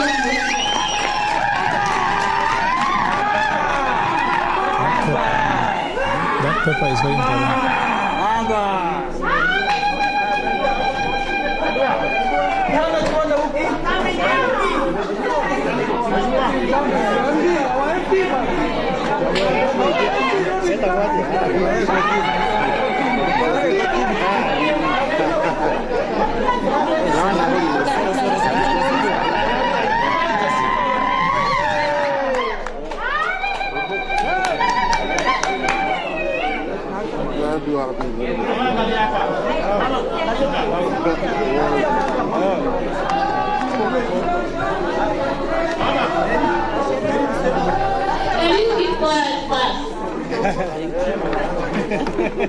Okay, I want to call upon Mheshimiwa Chebon to say something. He has something to say or to tell us. Giving it a chance.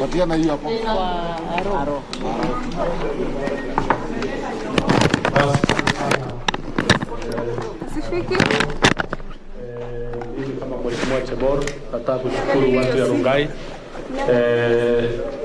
Hii uchaguzi tumetoka mbali.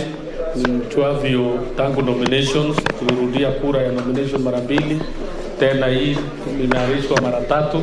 Kwa hivyo nataka kusema ya kwamba tuko na ushindi siku ya leo kama UDA na kama watu ya Rongai. Nataka kushukuru watu wote wale walipigia kura, hata wale hawakunipigia kwa sababu tu was a healthy competition. Nawashukuru sana.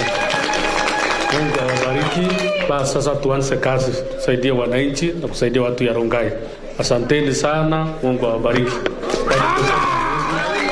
Tutasema mengi kwa sababu ya uchovu mingi, tutasema kutoka kesho, na nataka kushukuru sana my party leader, the president elect, amesimama na mimi kabisa, na amesimama na watu ya Rongai, na hata gavana wetu Susan Kiika amesimama na mimi na watu ya Nakuru kwa jumla.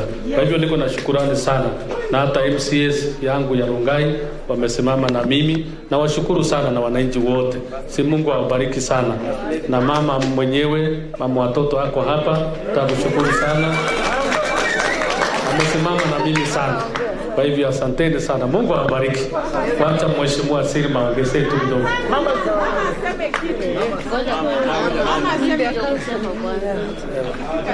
Acha na mama. Mheshimiwa ongea. Kama kuna jambo unaweza basi. Kwanza nataka nichukue nafasi hii kushukuru Mheshimiwa Paul Kibet Chebor kwa kuchaguliwa na wakaaji wa Rongai constituency kwa wingi sana. Nataka pia nishukuru wale maafisa ambao walisimamia kuanzia RO na watu wake, officers wa security. Nataka pia nishukuru wabunge wenzangu ambao tumekuja kusimama na Chebor, ambaye tulipewa kazi hiyo nikiwa mwenyekiti wa hii kamati yote. Nataka niseme asante wakaaji wa Nakuru vile tulifanya kazi, watu wa Rongai, governor ambaye alitusaidia, the president elect the deputy president-elect ambayo tulisimama pamoja na tukahakikisha hii kazi imefanyika. Kwa wale wote, unajua kila kitu kuna mwenye ambaye anashinda na ambaye ameshindwa. Hatuna ubaya na mtu, sisi tumekuja tu, hii ni siasa. Na siasa hapana wekanga kwa roho, utapasua roho. So mimi nataka kila moja ajue siasa ni maneno ambaye tumekuja kwa mashindano, tumemaliza, mwenye ambaye ameshinda ni Paul Kibet Chebor. Mungu awabariki sana.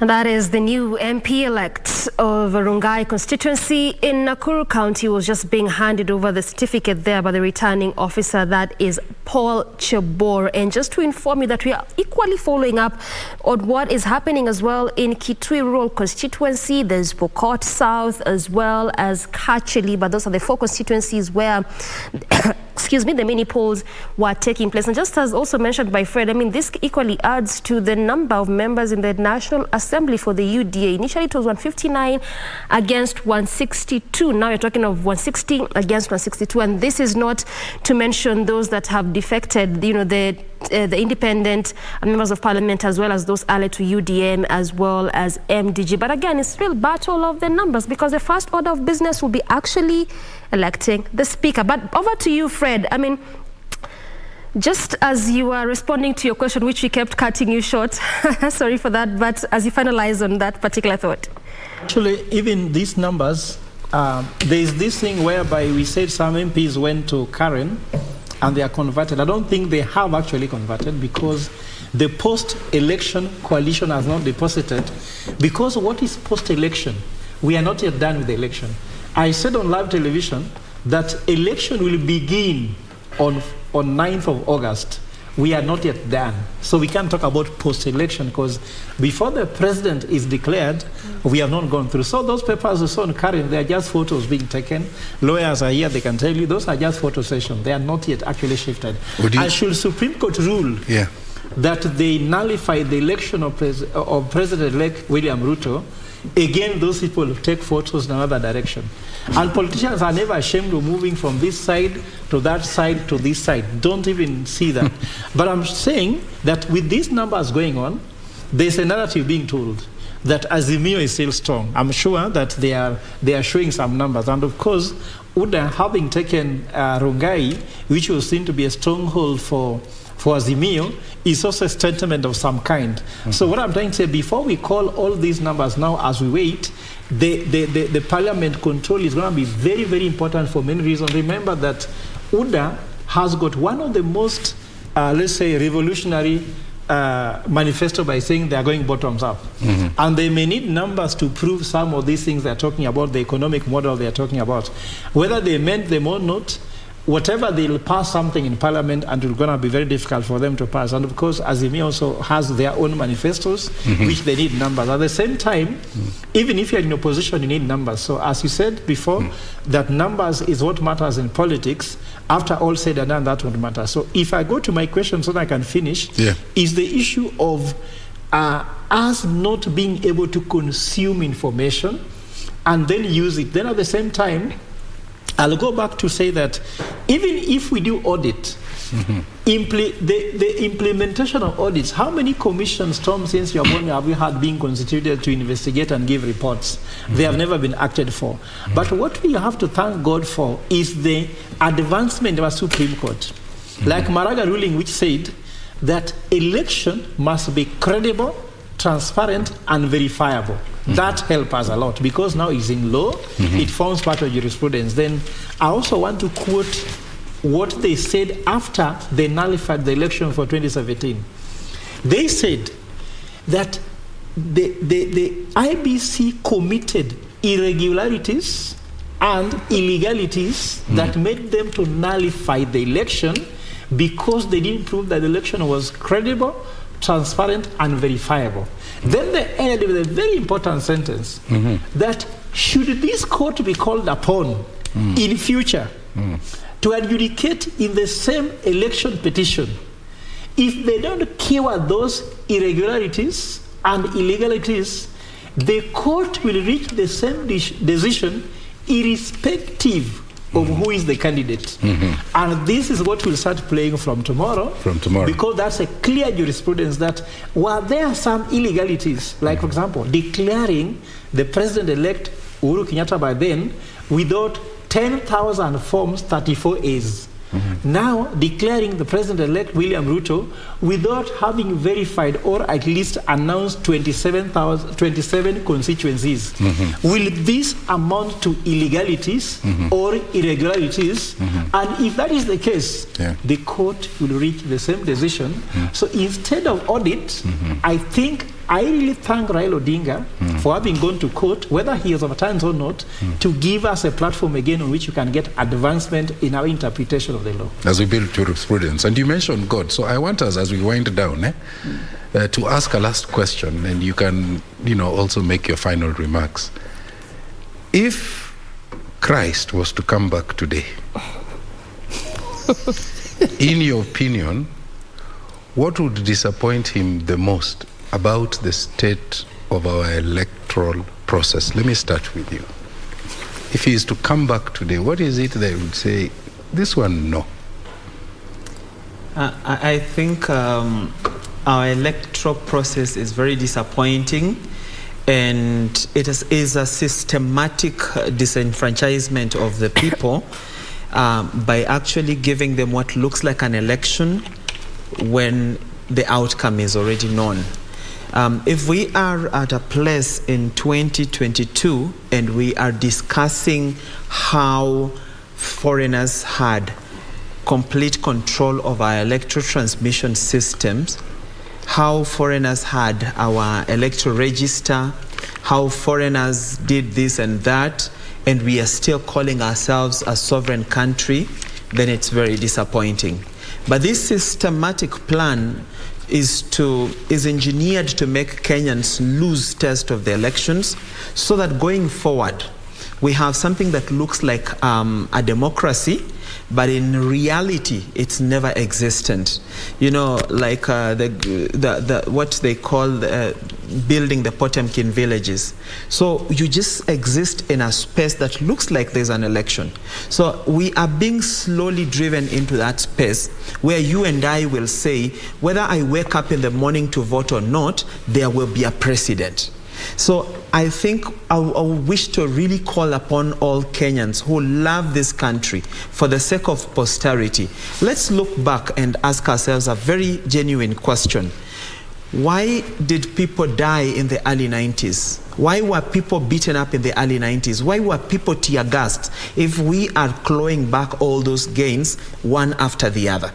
So we need to resist this systematic breakdown of our democracy to make it look like something that exists. In reality, it doesn't exist. It's just a facade, So we need to actually rise up and claim, as the people who wake up to vote, we want to vote in an election that makes sense. If there's an election that we as a sovereign state have no control of it, if we are hearing revelations like we had 19 foreigners and only 3 Kenyans as part of the 2 Kenyans as part of the team that was transmitting our results, then where does it put us? It's really, really a sorry state. And if it doesn't pain people that are outside there that are celebrating the win that doesn't look like a win, then we must go back to the drawing board and ask ourselves, what do we want as a country? It has come to that point where we need to ask ourselves, what is the problem with Kenya? The same question. If Bhagwan or God or Allah is to point out what is wrong with our constitution, what would it be, especially within the legal framework? For me, I think the framers of our constitution got many things right. And just to answer your question, perhaps if I'll a little bit disagree with my brother, I think our democracy is coming of age. And this is the reason. Prior to 2010 constitution, we always had clashes and post-election violence and all manner of things. We don't have it. Ask yourself why. Because of this constitution. Because right now there are remedies. If, for instance, you find dissatisfied with the election, you are saying that the election was not transparent, it wasn't credible, it's not verifiable, you can go to court.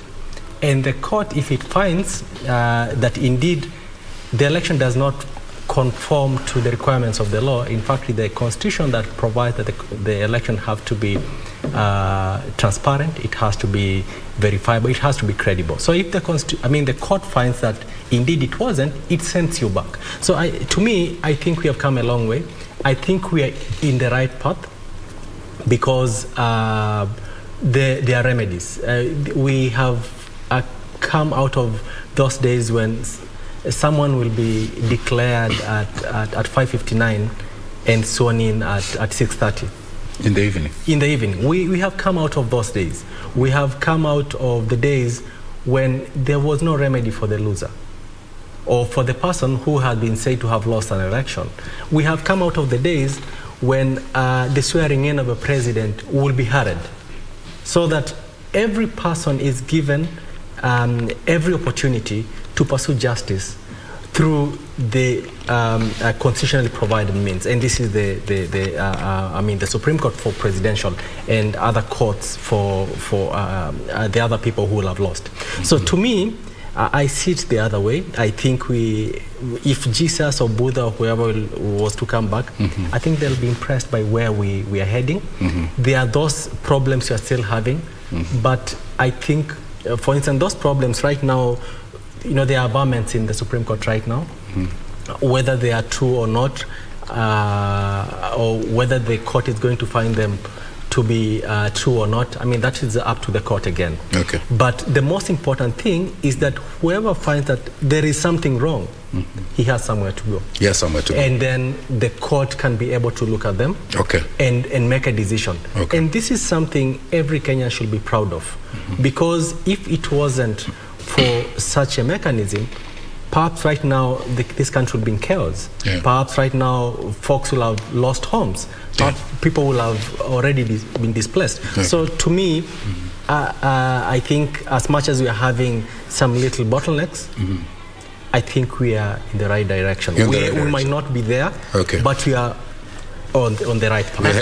I think, Tom, I really have to differ with Alex. Yeah. The absence of violence after elections is not because people are thinking they are mature. Yeah. It's because they are giving up systematically. Yeah. And that element is being calculated and cultivated in us, that we shall reach a place where it doesn't matter whether you vote or you don't vote.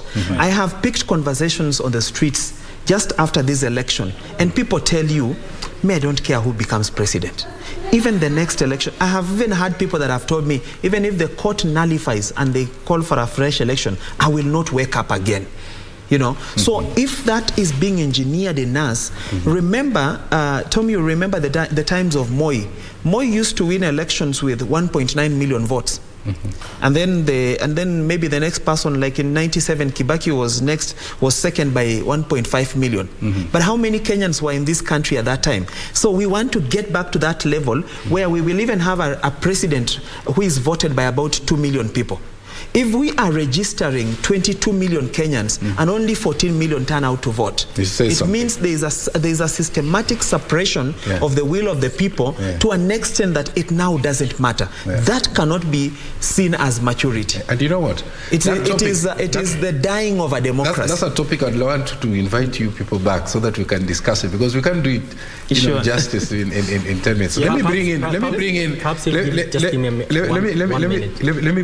Daktari, because he's also, he wants to say something. Let me pose the same question to you. If the universe, in your opinion, what would the universe point out as about our current state of election? I think the universe will say we have complicated our life when our life should be simpler. We have made our life more expensive when it should be cheaper, by the following facts. Did we not get it right in 2002? And then, did we have these mathematics and technology? We have brought technology that cannot add maths, tally results, and tell us who won. And it's very expensive. You go to the gym probably, Tom, isn't it? When you run on the ground, you're in control of the speed you do when you want to stop. But if you stand on a treadmill, you have to go at the pace of treadmill and you lose control. When you go to technology, you are now giving your power to technology. I asked Chebukati in Bomas that, is IBC in charge of technology, or technology is in charge of IBC? And is technology in charge of Kenyan election, or Kenyans are in charge of the election? Now you talk about the issue, now we have to get an IT expert, forensic, to come and tell us what happened. We don't know. How JPEG translates into PDF. Into PDF. Now, on its own. The second thing now, what I say, we have made our life expensive. We have made it complicated because we got it right in 2002. Moi gave in and said, let Kibaki win. Did we not get right in 2002? Yeah. Why are we in 2022 where we need to learn from what we got right and advance instead of going back now to other areas? The second thing about expensive, IBC was given 44.6 billion Kenya shillings to run this election. Yeah. That means that for every vote, if you count the ones which were cast, the 14 point something million, they spent nearly around $120 per vote to be in the ballot, isn't it? That was too expensive. Globally, is $5 per vote. That's right. We've made our life complicated by going to IT with that we don't understand. Then we have made it more expensive by spending 44.6 billion, but that was just what they did. Now with the Supreme Court, with 26 law firms and all these things, and all those petitions, environmental impact, I calculated this thing and found that the cost of the election to our economy, forget about direct cost, is 4.2 trillion Kenya shillings, that if we cannot run an election, do China. China does not have an election. We could have had the 4.2 trillion going into our national budget without borrowing money anywhere, and we could be better off. If we can't do it right, don't do it. Chinese know they can never have an election, so they don't do it. And you know, Holland knows that they can never use technology. They used one and failed. They count. A German economy, which is the most advanced economy in Europe, is counting with their hands. For us, we want to employ technology which we cannot run. That's the problem. That's the problem. And you know, it's interesting. The paradox is that we are the country that is bagging medals for, you know, building an application that we can use to trade, send, receive money. And yet we are struggling with technology. But anyway, let me throw it to Doreen, and I hope, Doreen, you will ask our guest there if the universe, in his opinion, what would disappoint the universe the most about our current state of the election? I would love to hear him have the last word. Silas, over to you. If I am permitted to rephrase the question, if Christ, then my answer is there are a lot that would break the heart of Christ, or rather that would interfere with the cosmos, for your question. One is that we have actually glorified thievery, or rather theft, in our elections. Suffice not to say, there are arrests that have been made. We have seen that on our news, even in this repeat poll, and that confirms what it is. Number two, that our elections are a do or die thing, that our country is has actually gone deep to the extent that somebody can be obliterated, can be terminated, can be killed simply because of an election. Can we all as a country envision a Kenya where somebody must not die because of elections? We are in a situation where our votes do not count, but those who manage the elections actually present to us their numbers. Can we envision a country where our votes will actually count? Finally, I will also agree with my senior, Alex, that we as a country have come from far, and it is good to give credit where it is due. As we sort out the few that are still a bottleneck for us, our country is actually moving towards the right direction in electoral justice and processes. And actually, Kenya is being looked at globally as Africa's classroom for democracy. Otherwise, thank you so much. Wow, did you hear that? Yeah. Africa's, the continent of Africa, the classroom for progress. I love the way Wakili summarized it. Clearly, and we obviously envision a time whereby we will indeed have free, fair elections, no need to be going to the courts here and there, just accept and things are done in a free and fair manner. But also remember, it's a good place to end this conversation altogether. But again, we are continuously to follow for you how the elections are panning out in the various areas whereby we have still not gotten the final results, key among them being Mombasa, Kakamega, Pokot South, Kacheliba, Kitui Rural. So far, we already have areas of Nyaki, West, Rongai, as well as here in Embakasi, that is Kwanjenga. But just also going by what we have in our map, clearly results are coming in thick and fast, even just in the various constituencies. Earlier on, we only had 3 out of the 6 in Mombasa County, but right now it looks like we already have 5 just remaining with Nyali constituency. Remember, this will be coming in, and the minute they do that, we'll continue to keep you abreast and up to speed with how the areas are looking like. So clearly, we'll just give you the final result perhaps tomorrow morning, the minute everything is already consolidated and we already have the final tally. But a good place to end this conversation this night, morning night. Tom. Go and sleep, Doreen. Thank you.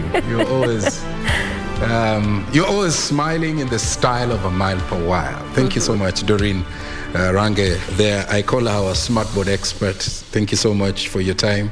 I want to also thank Alenga Torostad, political analyst. Thank you for coming through. Alex Mola, asante sana, wakili. Thank you for finding time to come and be with us. And of course, Dr. Frederick Ogola, political analyst. Thank you for your deep insights. I want to thank you all on behalf of the Kenya Decides team. My name is Tom Boya from Nairobi, Kenya. Good night and God bless you this morning. Good night.